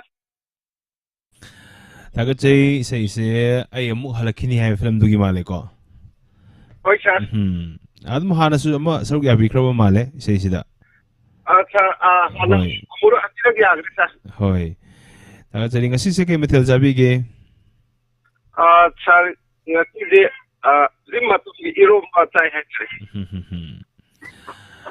ꯊꯥꯒꯠꯆꯔꯤ ꯀꯣꯜ ꯇꯧꯕꯤꯔꯛꯇꯨꯅ ꯁꯔꯨꯛ ꯌꯥꯕꯤꯔꯝꯕ ꯍꯥꯏꯅꯤꯡꯉꯥꯏ ꯂꯩꯇꯅ ꯊꯥꯒꯠꯆꯔꯤ ꯁꯥꯔꯕꯨ ꯊꯥꯒꯠꯆꯔꯤ ꯊꯦꯡꯛ ꯌꯨ ꯉꯁꯤꯒꯤ ꯂꯥꯏꯞ ꯆꯥꯠꯁꯤꯗ ꯊꯧꯔꯝꯁꯦ ꯍꯦꯛ ꯍꯧꯕꯗꯒꯤꯅ ꯍꯧꯖꯤꯛ ꯐꯥꯎꯕ ꯂꯦꯡꯁꯤꯟꯕꯤꯔꯤꯕꯁꯤꯡ ꯀꯔꯤ ꯋꯥꯍꯩꯅ ꯊꯥꯒꯠꯀꯗꯣꯏꯅꯣ ꯈꯪꯗꯕ ꯌꯥꯝ ꯊꯥꯒꯠꯆꯔꯤ ꯂꯦꯡꯗꯅ ꯑꯗꯨꯃꯛ ꯂꯩꯕꯤꯌꯨ ꯈꯨꯗꯤꯡꯃꯛ ꯊꯥꯒꯠꯆꯔꯤ hello Hello, good afternoon, Davo. Good afternoon ꯇꯔꯥꯃꯣꯛꯆꯔꯤ ꯃꯤꯡ ꯂꯩꯐꯝ ꯍꯥꯏꯕꯤꯁꯤ Davo call to you, very cinema market, they think I'm around. ꯁꯤꯅꯥ ꯃꯃꯥꯡ ꯂꯩꯀꯥꯏꯗꯒꯤ ꯆꯤꯡꯈꯩ ꯃꯣꯏꯔꯥꯡ ꯗꯥꯏꯃꯟ ꯇꯤꯚꯤꯕꯨ ꯅꯨꯡꯁꯤꯕꯤꯕꯁꯤꯡꯒꯤ ꯃꯅꯨꯡꯗ ꯑꯃꯅꯤ ꯆꯤꯡꯈꯩ ꯃꯣꯏꯔꯥꯡ ꯀꯔꯝꯕ ꯏꯁꯩ ꯈꯨꯗꯣꯜ ꯇꯝꯕꯤꯒꯗꯧꯔꯤ Davo, Nasidi Madavi Filangina. Sawas and Tijan Sarangiba, Aduga El Bankaga, Lamabam Kamal Singhagana, Gagi Sidengiba, Aduga, Usamang Geskan Sakiba, Tangibu Ilinta. ꯇꯥꯡꯖꯕꯤ ꯎꯔꯤꯅ ꯇꯥꯡꯖꯕꯤ ꯎꯔꯤꯅ ꯂꯦꯞꯇꯨꯅ ꯂꯩꯍꯧꯔꯦ ꯌꯥꯝ ꯐꯖꯕ ꯏꯁꯩꯅꯤ ꯆꯤꯡꯈꯩꯒꯤ ꯈꯣꯟꯖꯦꯜꯗꯒꯤ ꯃꯌꯥꯝ ꯄꯨꯟꯅ ꯇꯥꯃꯤꯟꯅꯁꯤ ꯏꯁꯩꯁꯦ ꯂꯥꯏꯞꯇ ꯂꯩꯔꯤꯕ ꯃꯌꯥꯝ ꯄꯨꯝꯅꯃꯛꯇ ꯗꯦꯗꯤꯀꯦꯠ ꯇꯧꯖꯒꯦ ꯇꯤꯚꯤꯒꯤ ꯃꯃꯥꯡꯗ ꯌꯦꯡꯕꯤꯔꯤꯕ ꯈꯨꯠꯁꯦꯝ ꯔꯦꯗꯤꯑꯣꯗ ꯇꯥꯕꯤꯔꯤꯕ ꯃꯌꯥꯝ ꯏꯁꯄꯤꯁꯦꯜ ꯑꯣꯏꯅ ꯄꯨꯈꯥꯎꯒꯤ ꯃꯃꯥ ꯃꯦꯝꯃ ꯑꯗꯒꯤ ꯃꯃꯥ ꯕꯤꯃꯣꯂꯥ ꯀꯣꯟꯁꯝ ꯃꯃꯥ ꯃꯦꯝꯃ ꯌꯦꯡꯈꯣꯝ ꯃꯣꯏ ꯈꯔ ꯁꯦꯅꯤꯌꯔ ꯑꯣꯏꯕ ꯑꯍꯜ ꯑꯣꯏꯕ ꯀꯥꯡꯕꯨꯁꯤꯡꯒꯤꯗ ꯗꯦꯗꯤꯀꯦꯠꯁꯦ ꯇꯧꯖꯒꯦ ꯍꯧꯖꯤꯛꯁꯤꯕꯨ ꯄꯨꯈꯥꯎꯒꯤ ꯏꯃꯥ ꯃꯦꯝ ꯍꯣꯏ ꯑꯗꯒꯤ ꯏꯃꯥꯁꯤꯡꯁꯦ ꯌꯦꯡꯕꯤꯔꯤꯕ ꯖꯥꯠꯂꯣ ꯄꯨꯈꯥꯎ ꯃꯃꯥ ꯃꯦꯝꯃꯗꯤ ꯌꯦꯡꯕ ꯍꯩꯇꯦ ꯑꯗꯨꯝ ꯇꯥꯏꯅ ꯍꯥꯏꯕꯅꯦꯕꯀꯣ ꯑꯗꯣ ꯃꯃꯥ ꯕꯤꯃꯣꯂꯥꯗꯤ ꯑꯩ ꯂꯥꯏꯞꯇ ꯎꯔꯝꯃꯦ ꯍꯣꯏ ꯂꯥꯏꯞꯇ ꯈꯔ ꯎꯖꯩ ꯑꯗꯩ ꯃꯦꯝꯆꯥ ꯁꯒꯣꯜꯁꯦ ꯑꯗꯨꯝ ꯑꯍꯜ ꯑꯣꯏꯔꯕꯁꯤꯡ ꯌꯥꯝ ꯌꯥꯎꯕꯤꯔꯤ ꯀꯣ ꯁꯤꯗꯩꯁꯤꯗ ꯀꯠꯊꯣꯛꯆꯒꯦ ꯍꯥꯏꯕꯤꯕꯅꯤ ꯍꯧꯕꯤꯔꯁꯤ ꯇꯥꯡꯖꯕꯤꯎꯔꯤꯅ ꯂꯦꯞꯇꯨꯅ ꯂꯩꯍꯧꯔꯦ ꯇꯥꯡꯖꯕꯤꯎꯔꯤꯅ ꯂꯦꯞꯇꯨꯅ ꯂꯩꯍꯧꯔꯦ ꯇꯥꯡꯖꯕꯤꯎꯔꯤꯅ ꯂꯦꯞꯇꯨꯅ ꯂꯩꯍꯧꯔꯦ ꯂꯦꯡꯖꯕ ꯎꯄꯥꯜꯗ ꯂꯦꯡꯂꯦ ꯑꯔꯦꯝꯕꯗ ꯇꯥꯔꯗꯔ ꯋꯥꯈꯜꯁꯦ ꯅꯪꯕꯨ ꯅꯨꯡꯁꯤꯔꯨꯕꯅ ꯏꯔꯥꯜꯂꯥ ꯇꯥꯡꯖꯕꯤ ꯎꯔꯤꯅ ꯂꯦꯞꯇꯨꯅ ꯂꯩꯍꯧꯔꯦ ꯑꯩꯒꯤ ꯊꯃꯣꯏꯗ ꯋꯥꯃꯩꯒꯨꯝ ꯇꯥꯛꯂꯤꯕ ꯑꯩꯒꯤ ꯊꯃꯣꯏꯗ ꯋꯥꯃꯩꯒꯨꯝ ꯇꯥꯛꯂꯤꯕ ꯈꯥꯡꯐꯝ ꯈꯪꯗꯕ ꯅꯨꯡꯁꯤ ꯆꯩꯅꯥꯁꯦ matam khuding khangjaramge matam khuding ngaijaramge hai palai pal singa pamuba shaktuna tangjabi urina leptuna leihore pubiyo ko pamuba khuzeng paloina tungin khabilaiba hiradege wakhaldo lacharamge thamoirungda lacharamge thamoirungda taru taru ngaijaramge nungsiba nange khawai hakchang tangjabi urina leptuna leihore tangjabi urina leptuna leihore lengjaba upalda leng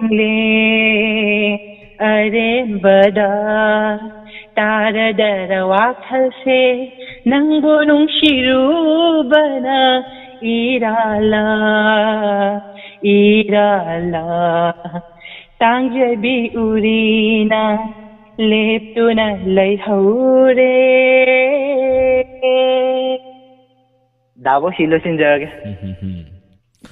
Chingkhe moirang yamna fazaba matam amagi seima amuning singbiramba haidninga leitana thagachai live chat leibiriba singse sidaisida chingkhe moirang haibiningba wahai leibibro live chat leje akhoi isilana amatani amana anauba singja anauba changpaje aigi dum hana leirambo oibanina adum anauba singja ai fadana welcome taweba ko ming nung ko ado anauba singina ahamba changpagi mayamgi comment sina thumangi dana uhogdabani khangde amani khangde tawbran taweba ko ado mayam akhoi family se amatani khalaga senen sibu nusibiduna mayam ponam makine na khanbiduna awaba pathabo ina mayam punamang da comment singja fadana yengbiu anauba lakpa sing adagi ariba lakpa sing ariba lemba singna fadana kawba singja fadana khumbiu akhoi amana ama ima ipa ise isen ngaktane lemine ise family ama khatane na haibagdagi nusijanana lemina si haibje aigi satagi thamjagi dawa yam jamme chikhe moirang yam fazana thambirami hanagi ariba singsi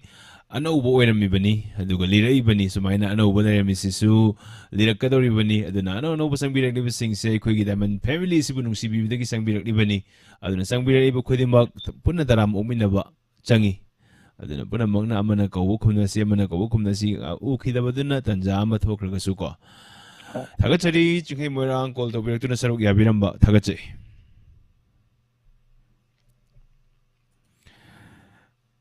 lapsata lebiri basingda tombisana memsa sagol sem amarjit khuman thoibi devi yaifabi chanu bimola konsam helen devi yungkhaibam kudimak bidi creation kudimak taramoksari hello good afternoon, Sarabo. Good afternoon.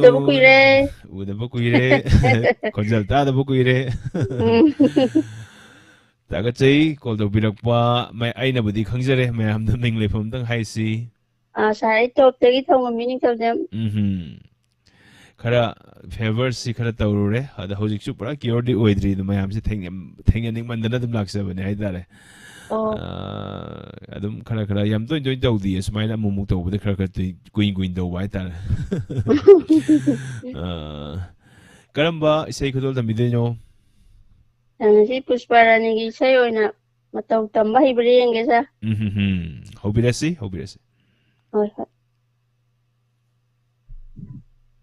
Karamna nangbu kauro haibano kauba haitraba thamoisina karamna nangbu kauro haibano kauba haitraba thamoisina karamna nangbu yinglenu haibano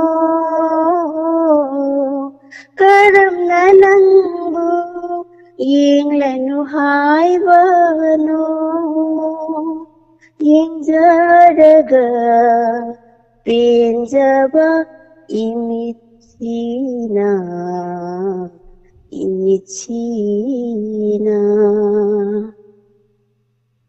Nungdol atiyagi tawan lising oy khibanate koramagi oh nungdol atiyagi tawan lising oy khibanate koramagi kainabagi kalaba iraw khol oy haure ngasidi pukningi atafam karamna nangbu kauro haibano kauba haitraba tamoisina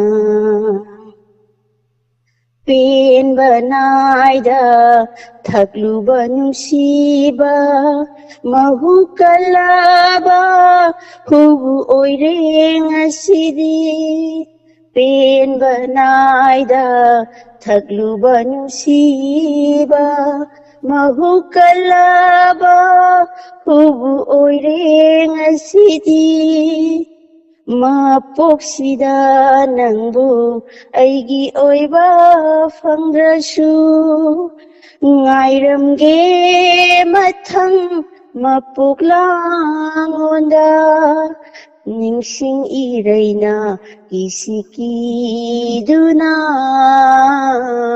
ngairamge nang tabu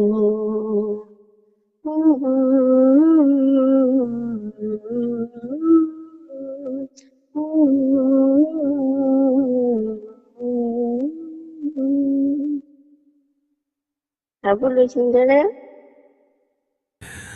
Yang fazana adum khodol ta mirami top dagi thonghambi ningthausam adum akoidi khonje sakse fazana khangjabanina hojik leiramgadaba moong matau sakla kana kamai taramgadaba haibda adum khangjaba haidare adum mayamadi sakhangdabasingna Bahap na sagat pa sakta mama na salak pa ni mo na malam doy siya ko. Damit tu pura-pura. Oh, ko di mit na kamay na ito leng makot ba kamay no darak ba ko da buloy kang may dare. Ado bukara way da sakpuno habi dun di kang dunung siyan mamang dara kara way dun habi di kang dara. Bisa manggil sakti sa. Yam tagat say anay yaw da ba o minasi. Hoy sa na aba pabiro sa. Hoy fazarage. Tagat say. Samja sa. Namangam na ba haibis no idea awa ba tabak mayam masuki bana kai pai na kan mazane long na taraga lai kan di no idea. Hello,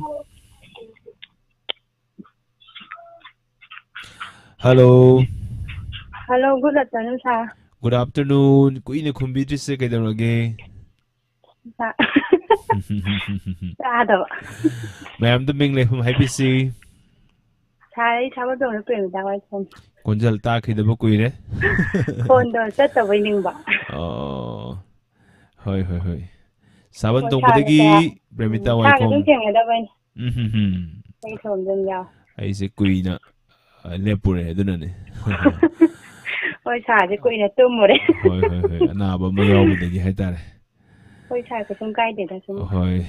Premita karam mi se khutol da mi de no. Sai sai je matam mi sai ma sang la ke kai ne guru ma yin ke mo la ta na chak ton sai ma. Sum ma tau tam ja de sa. How is it? How ja sa.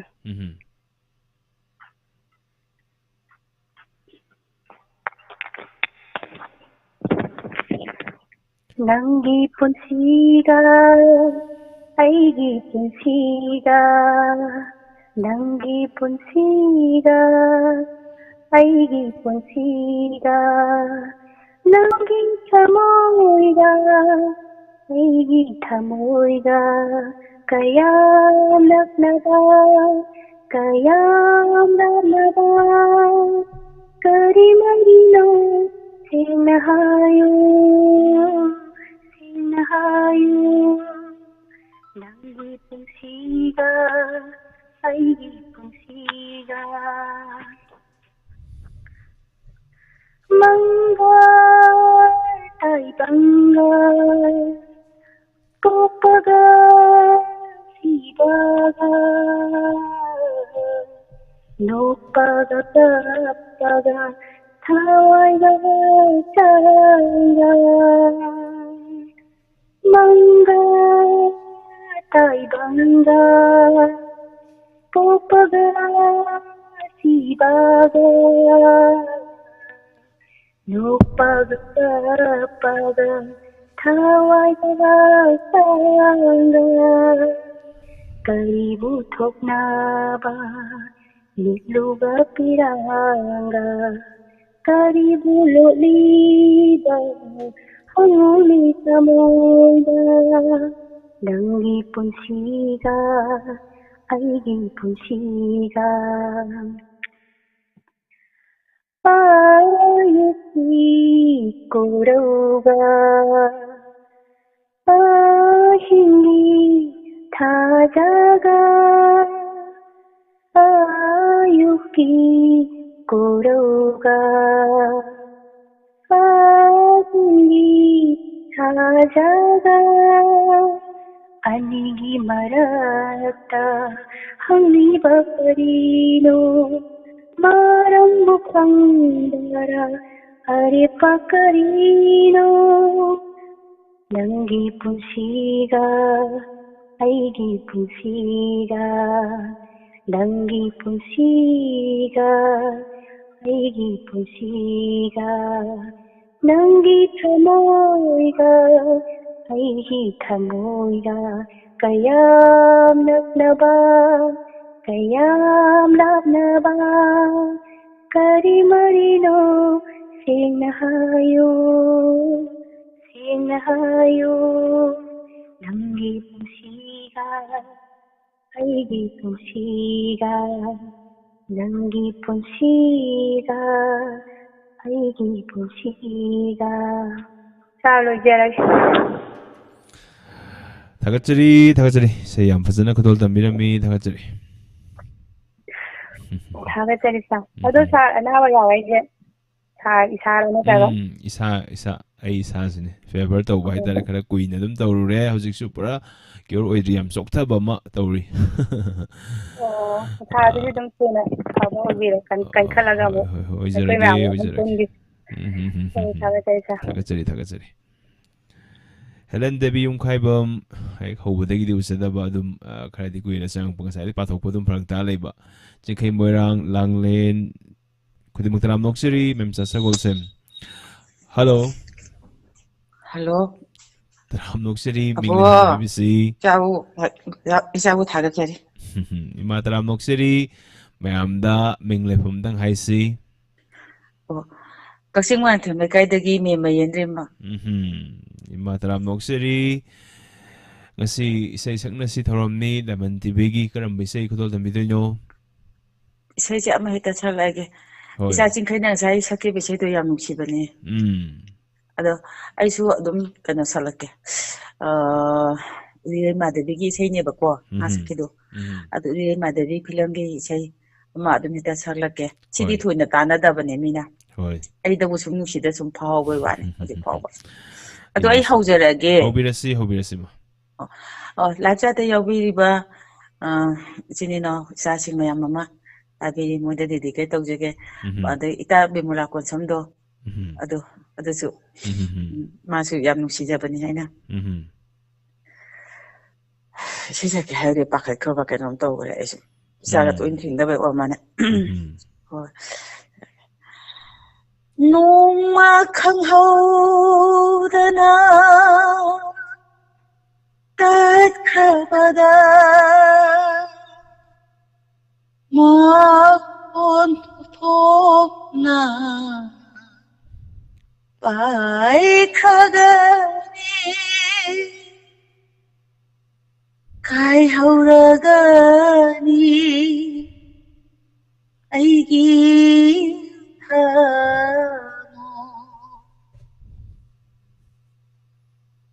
이거지 해봤던 거 더 보여.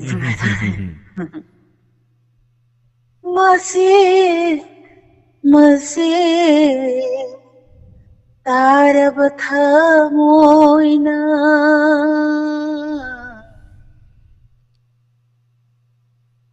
कंबनाइरब मिtluni मसिं खंग्रब सैनाना कंबनाइरब मिtluni मसिं खंग्रब सैनाना करिनो खंग्रब पुंसिनी वादुनता assume हिंगलिबा कंबनाइरब मिtluni मसिं खंग्रब सैनाना माफोन थोकलब लंगलानी किसीन मसिं खंग्रब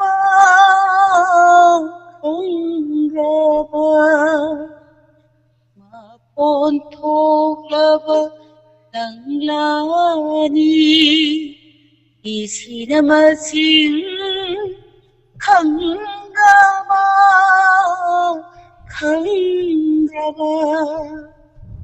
तनिंग खांगलिबा नोमत थीनी खंडदवाजबा नोमत थीनी खंडदवाजबा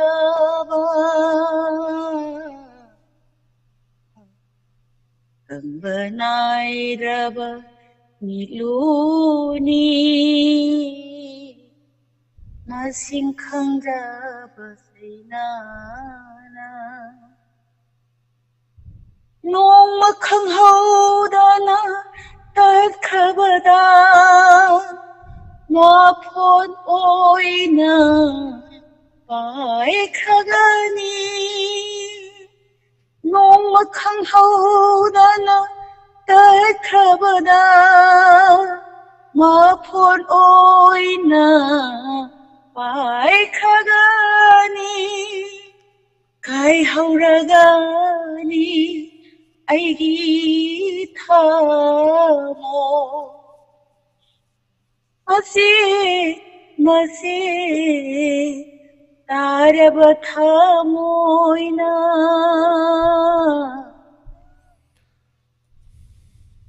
बनाइरब मिtluni मसिं खंग्रब सैनाना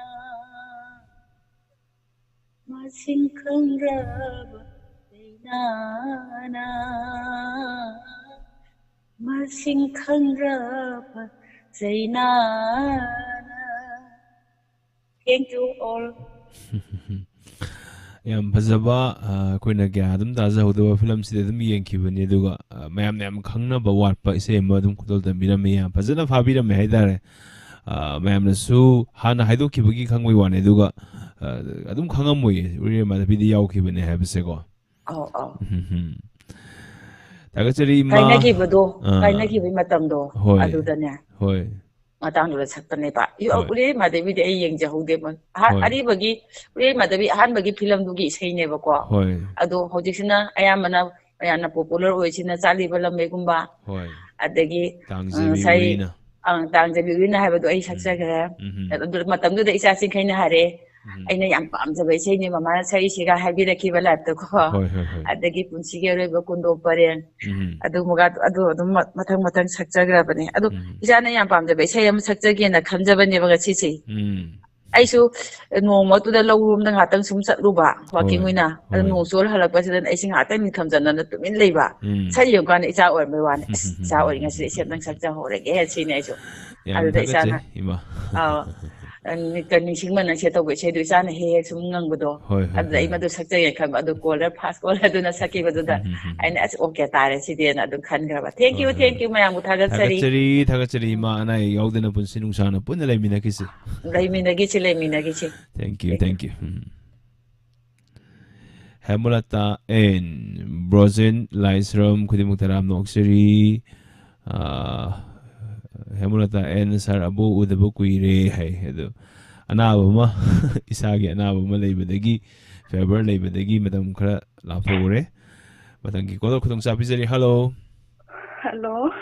Taram Noxeri Mingley from Heavy Sea Sir boy life from no dagi amba guys Konjel Yam Sitaba Malika Dorage ꯑꯩꯁꯨ ꯇꯧꯗꯦ ꯁꯣꯔ phone ꯑꯃꯨꯛꯇꯪ ꯃꯦꯠꯄꯗ ꯆꯠꯊꯣꯛꯈ꯭ꯔꯕ ꯑꯗꯨꯏꯅꯦ ꯍꯣꯏ ꯇꯨꯝꯃꯒ ꯌꯦꯡꯕꯤꯕ ꯃꯥꯜꯂꯦ ꯄ꯭ꯔꯣꯒ꯭ꯔꯥꯝꯁꯦꯀꯣ ꯑꯩ ꯐꯤꯂꯝ ꯌꯦꯡꯉꯝꯕ ꯑꯗꯨꯗ ꯍꯣꯏ ꯑꯝꯕꯥ ꯀꯦꯠꯁ ꯇꯔꯥꯝꯅ ꯑꯣꯛꯆꯔꯤ ꯏꯁꯩ ꯀꯔꯝꯕ ꯈꯨꯗꯣꯜ ꯇꯝꯕꯤꯗꯣꯏꯅꯣ ꯔꯣꯁꯤꯕꯤꯅꯥꯒꯤ ꯏꯁꯩ ꯑꯃ ꯁꯛꯆꯔꯒꯦ ꯍꯧꯕꯤꯔꯁꯤ ꯍꯧꯖꯔꯒꯦ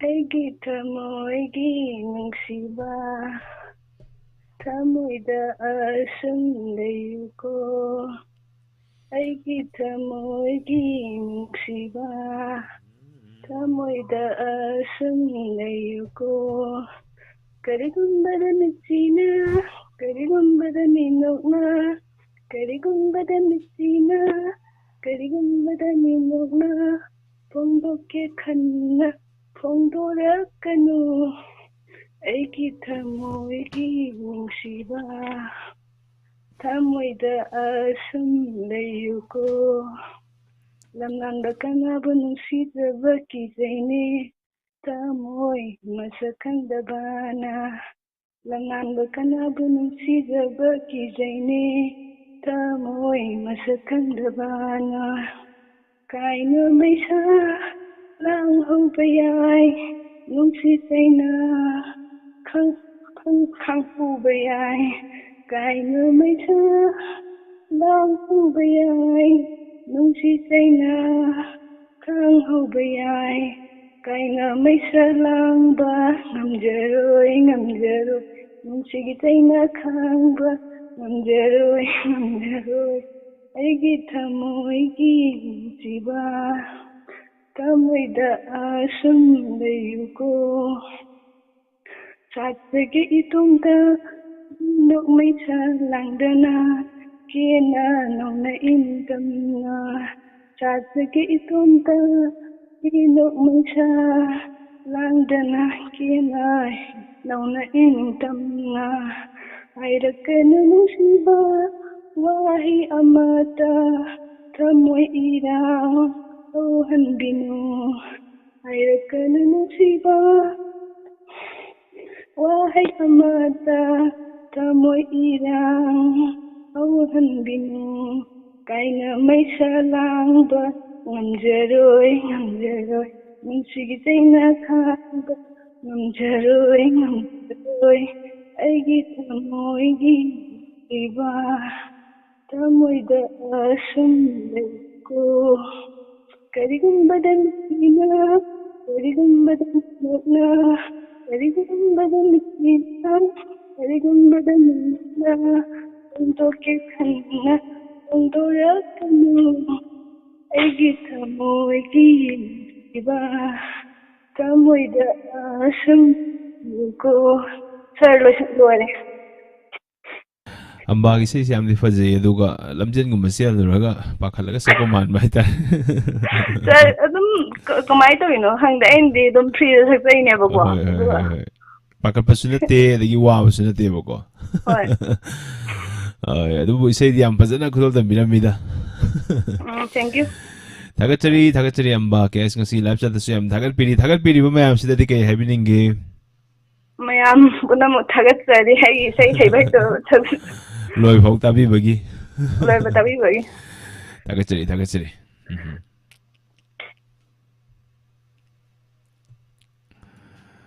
ꯉꯁꯤꯁꯦ ꯅꯣꯡꯁꯤ ꯑꯗꯨꯝ ꯃꯪꯉꯒ ꯂꯩꯕ ꯉꯁꯥꯏꯁꯨ ꯈꯔ ꯑꯗꯨꯝ ꯇꯥꯔꯝꯕ ꯑꯗꯒꯤ ꯂꯝꯕꯤꯁꯦ ꯈꯔ ꯅꯥꯟꯕ ꯂꯝꯕꯤ ꯅꯥꯟꯅꯅꯕꯁꯨ ꯅꯣꯡꯒꯤ ꯇꯥꯏꯞꯇ ꯇꯧꯈ꯭ꯔꯦ ꯐꯖꯅꯗꯤ ꯆꯨꯊꯗꯕ ꯑꯣꯏꯈ꯭ꯔꯦ ꯑꯗꯨꯒ ꯉꯁꯤꯒꯤ ꯀꯣꯂꯔ ꯃꯈꯥ ꯇꯥꯕ ꯄꯥꯏꯈꯠꯆꯔꯤ hello Hello, sir. Good afternoon. Good afternoon. Taram Nokseri, Mingle from Habisi. Sir, boy, Indian Standing Thousand. Ma'am, if I'm standing to them, Taram Nokseri. Kasi say, karam sa kutinyo. Sir, Eshei sakit khanda bane mga sir. Sir, program taram sida na an saya po ni mitet hengna bada ki sir ka hengna dre. Kem kuida.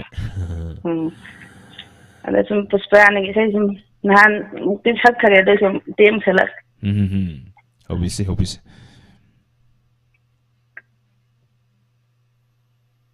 Thamoy da takliba mai sakse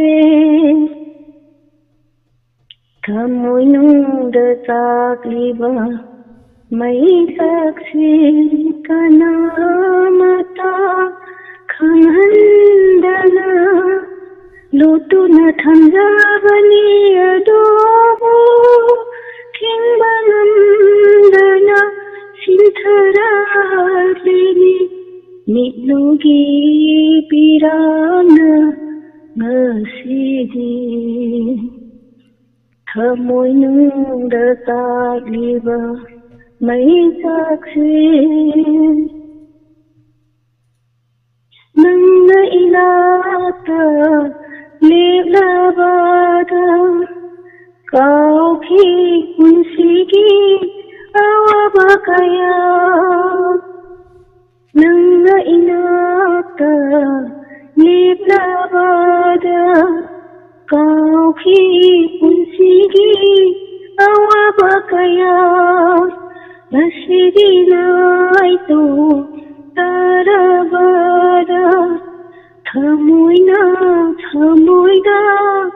tatana hanjaki sibu kawara nusi maida warau basu thamnaro kanagi mapamda thamoy nungda takliba mai sakse nangna apamba lambida chatcho minungsi khandaba nangdi nangna apamba lambida chatcho minungsi khandaba nangdi aine dinangsu khamna toini laisanu waroba kaya di thamoyda uyuyay saba nangi punsi badutana oijagi egi dinaiba thamoy nungda takliba mai sakse thamoy nungda takliba mai sakse kana mata khandana lutuna thanjabani adobo kingbanandana sinthararini mitlugi pirana ngasidi thamoy nungda takliba mai sakse habolo ismindare Agachari isa yam fazana kudol tambirami thamoy nungda chakliba mai sakse fazabi isa ini ngalingi matamgi dumak yamna pamna ki base sing manung da amani do muning sing biramba ani ngai letana thagachari thagachari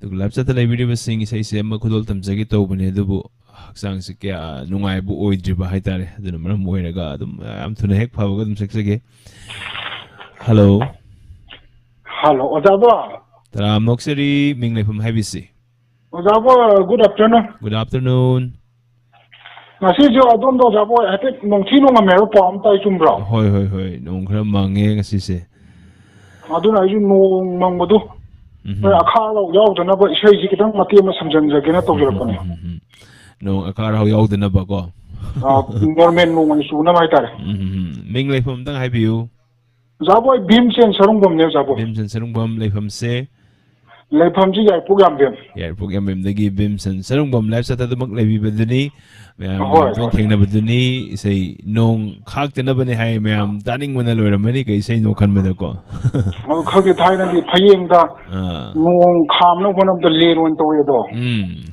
ꯑꯗꯣ ꯑꯩ ꯏꯁꯩꯒꯤ ꯇꯧꯔ ꯑꯩꯈꯣꯏꯅ ꯂꯦꯟ ꯑꯣꯏꯅ ꯇꯧꯕ ꯌꯥꯔꯣꯏ ꯈꯪ ꯄꯣꯟꯇꯦꯗ ꯍꯣꯏ ꯍꯣꯏ ꯍꯣꯏ ꯍꯣꯏ ꯇꯥꯔꯒ ꯌꯦꯡꯉꯁꯤ ꯍꯧꯕꯤꯔꯣ ꯑꯗ ꯍꯧꯖꯔꯒ ꯖꯥꯕꯣꯏ ꯔꯦ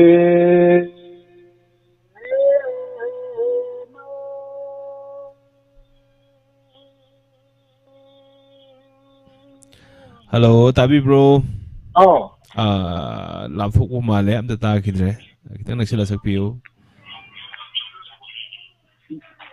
ꯍꯧꯕꯤꯁꯦ ꯍꯧꯕꯤꯁꯦ ꯍꯧꯕꯤꯁꯦ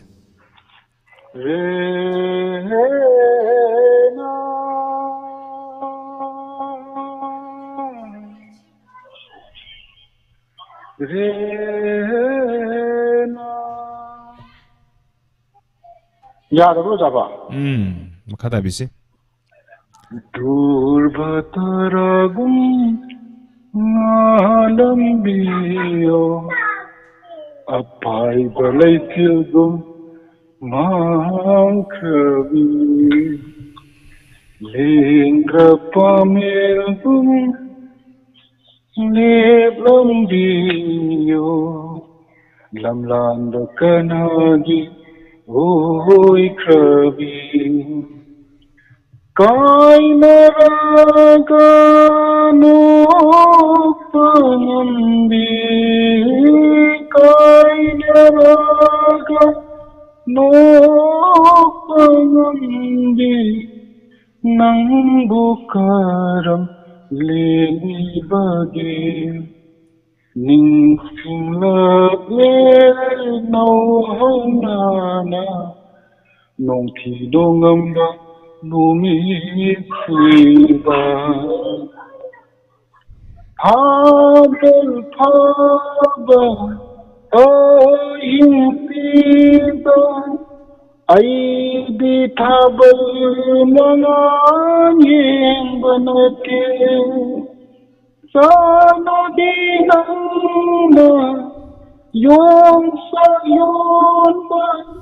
ꯆꯠꯈꯤꯕ ꯅꯨꯃꯤꯠꯇꯣ ꯌꯦꯡꯖꯕꯅꯤ ꯄꯤꯔꯥꯡ ꯅꯠꯇꯦ ꯆꯤꯟꯊꯔꯤꯕ ꯗꯥꯏꯃꯟ ꯇꯤꯚꯤ ꯂꯨꯕꯒꯤ ꯆꯩꯊꯦꯡꯅꯤꯅꯦ ꯖꯥꯕꯨ ꯂꯣꯏꯁꯤꯟꯖꯔꯒ ꯃꯨꯟꯅ ꯇꯥꯖꯔꯨꯔꯒ ꯏꯁꯩ ꯃꯌꯦꯛꯁꯤ ꯀꯔꯝꯍꯥꯏꯅ ꯇꯧꯔꯤꯅꯣꯅ ꯈꯟꯖꯕ ꯍꯥꯏꯇꯥꯔꯦ ꯑꯁꯦꯡꯕ ꯏꯁꯩ ꯃꯌꯦꯛꯇꯣ ꯍꯥꯏꯐꯦꯠ ꯀꯥꯎꯔꯞ ꯇꯧꯔꯛꯄ ꯍꯥꯏꯇꯥꯔꯦ ꯌꯥꯝ ꯃꯥꯅ ꯃꯇꯦꯛ ꯑꯃ ꯔꯤꯃꯤꯛꯁ ꯇꯧꯁꯟꯖꯕꯅꯦ ꯍꯣꯏ ꯍꯣꯏ ꯍꯣꯏ ꯍꯣꯏ ꯑꯗꯣ ꯑꯩꯈꯣꯏꯒꯤ ꯑꯣꯖꯥꯕꯣꯏꯒꯤ ꯀꯩꯅꯣꯁꯦ ꯄꯤꯁꯤꯒꯤ ꯏꯁꯀ꯭ꯔꯤꯟꯁꯦ ꯏꯁꯀ꯭ꯔꯤꯟ ꯒꯥꯔꯗ ꯍꯥꯞꯄꯤꯕ꯭ꯔꯥ ꯍꯣꯏ ꯑꯗꯨꯗꯤ ꯐꯔꯝꯒꯅꯤ ꯑꯩꯈꯣꯏ ꯁꯤꯗꯁꯨ ꯍꯟꯗꯛꯁꯤ ꯁꯤꯁꯇꯦꯝ ꯑꯃ ꯑꯞꯒ꯭ꯔꯦꯗ ꯇꯧꯋꯦꯕ ꯑꯩꯈꯣꯏꯒꯤ ꯁꯔꯥꯎꯟꯗꯤꯡ ꯄꯦꯔꯤꯐꯦꯔꯤꯁꯦ ꯁꯦꯀ꯭ꯌꯨꯔꯤꯇꯤ ꯑꯣꯏꯅꯕ ꯄꯣꯠ ꯑꯃ ꯁꯤꯁꯇꯦꯝ ꯑꯃ ꯍꯥꯞꯄ ꯍꯥꯏꯇꯥꯔꯦ 24 ꯑꯋꯥꯔꯁꯦ ꯑꯩꯈꯣꯏꯒꯤ ꯑꯗꯨꯗ ꯃꯣꯅꯤꯇꯔꯤꯡ ꯇꯧ ꯂꯩꯗꯣꯏꯅꯦꯕ surveillance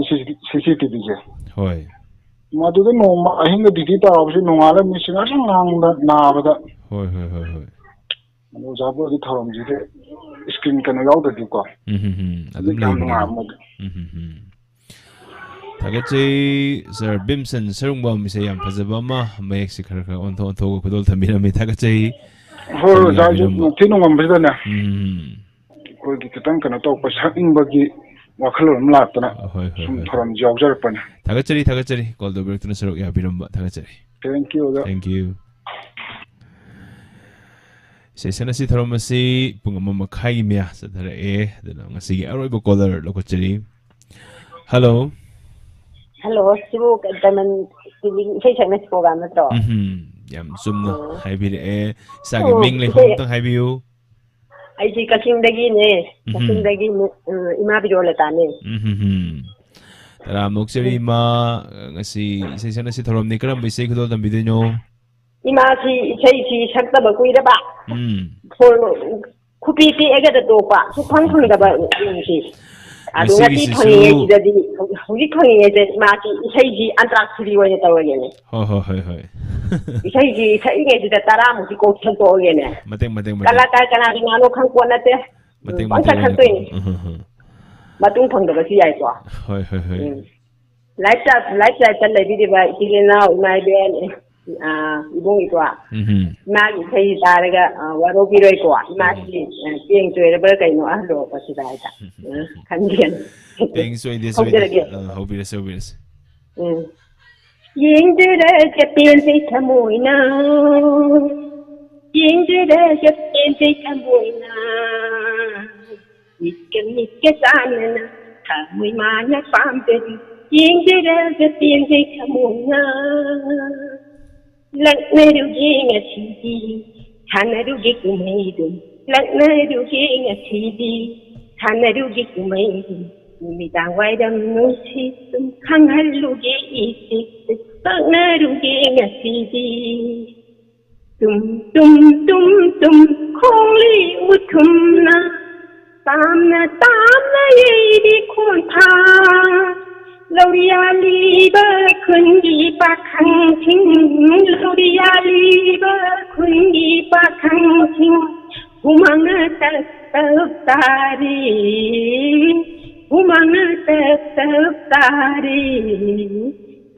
Tum Kongli utumna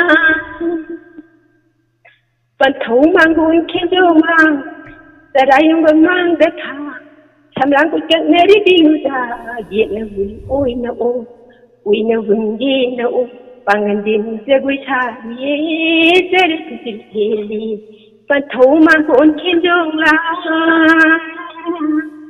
Kang hau de ko hukun tamdo, kalaki bija chaki.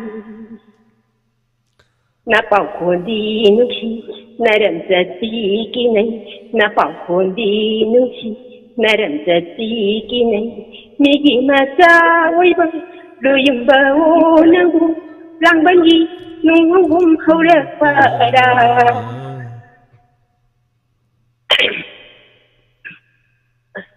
chỉ có thôi na hai đào bơ bu lấy bơ đà đi Chỉ để hiện nay nung ai bơ phụ giàu bơ đa đi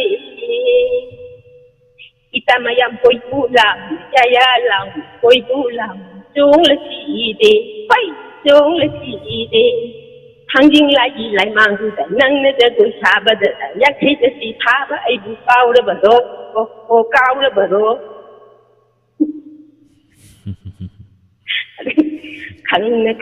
khang hau de ko ho khade matam do kalaki bi ya thaki khang hau de ko ho khade matam do kalaki bi ya thaki yin je la ga pim je thamoi na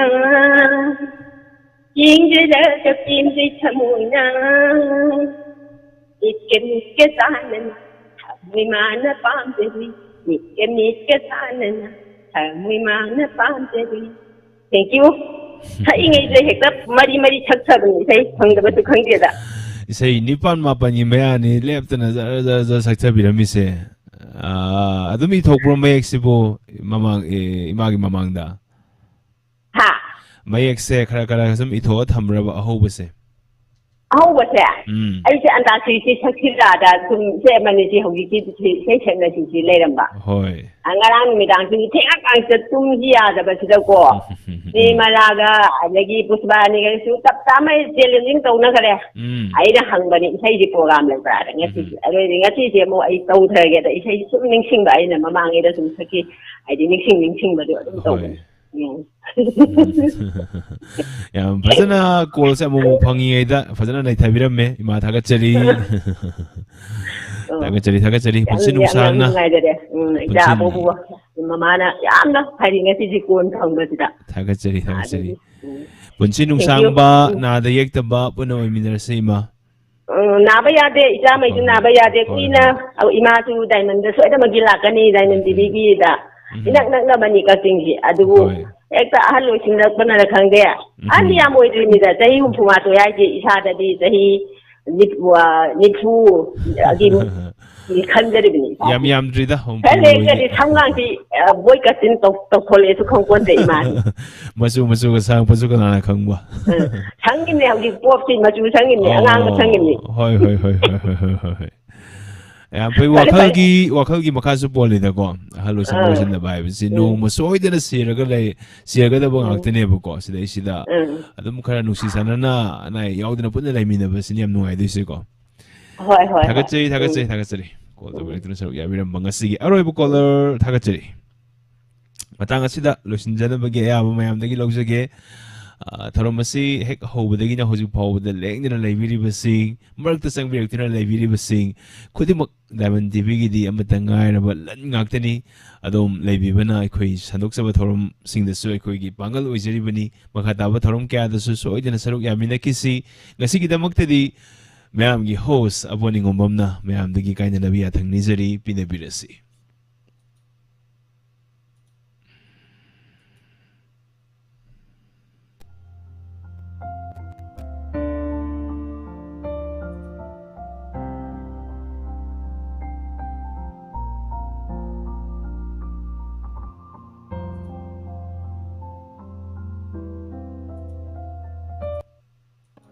Lengsin Biraksi, Yaifavi Eye Care, Kangabo Bazaar, opposite SBI ATM.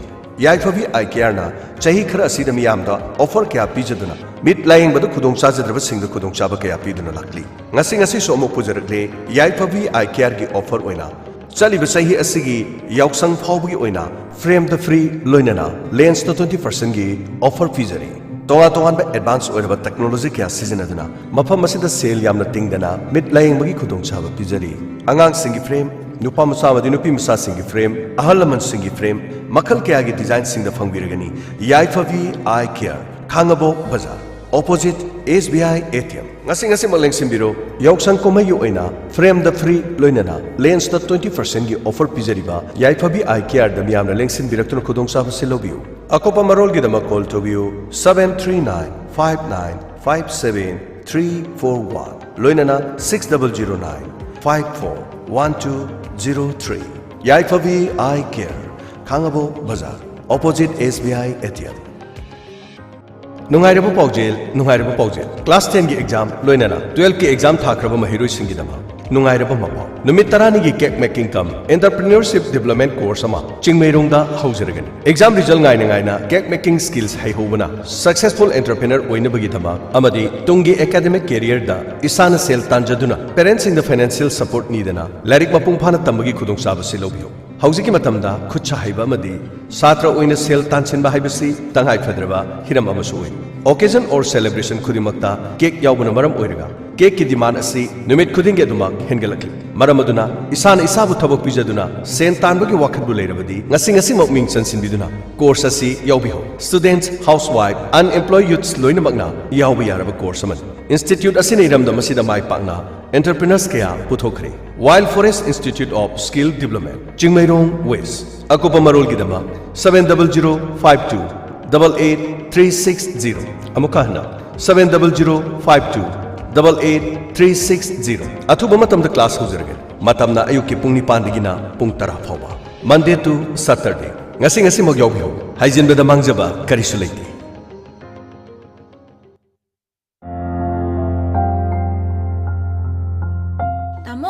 Tamo kaidawre tamoze kaidawrugi mem nangbo aigi luhongbugido luhongbo kaidawraba as phijangido haiba adugi damakta ne karimda waranu isalgi damakta nabungna ne matam siga khwaidagi sunaraba phijang ama connect tora thamabani ko as yaroso mi aina pamba ama laisu as hana connect pudi tawsalurine farine isalna pami du karama phijang no ne aduburo tamo Niltom Enterprises adudi ibung na hana connect tora lermi ne asengbeiro tamo asengbogini ne moigidudi ne mamalsu yamna hongi haine hoi tamo phijangda nate lohongba amada hekta changbu pochangsing chair table sofa carpet loina lai hai lohongbata nate ne ipan churakaran asti sorat asina singbada tangai fadana sangi posing kuda moina harabada semena kanat phakna singbasune loi leiko adudi tamo moi de hekta oina contact tawrasi tawrase nate tawrabani ne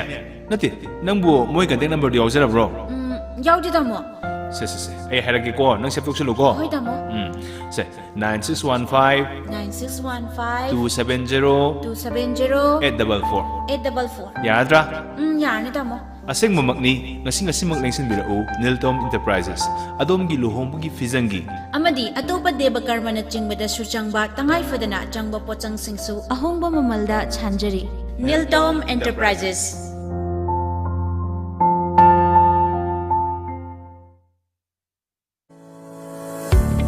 Karigumba afaba amadi anoba makhalgi anop thibada wabiraba adon pamjaba makhalgi design afaba makhalgi anol maithong sanaraba amasu matam ga sunaraba style sing Medellin Eye Care da marang kaina leijare angang dagi horaga ahal fawbagi tongan ba makhalgi anop singsu fangbigani makhal khudingi lens Blu-ray blocking lens progressive lens na singba lens singsu fangbigani adongi manak nakpada leiba Medellin Eye Care Vision Center singda lakpiduna khudong chaba sing asi lobi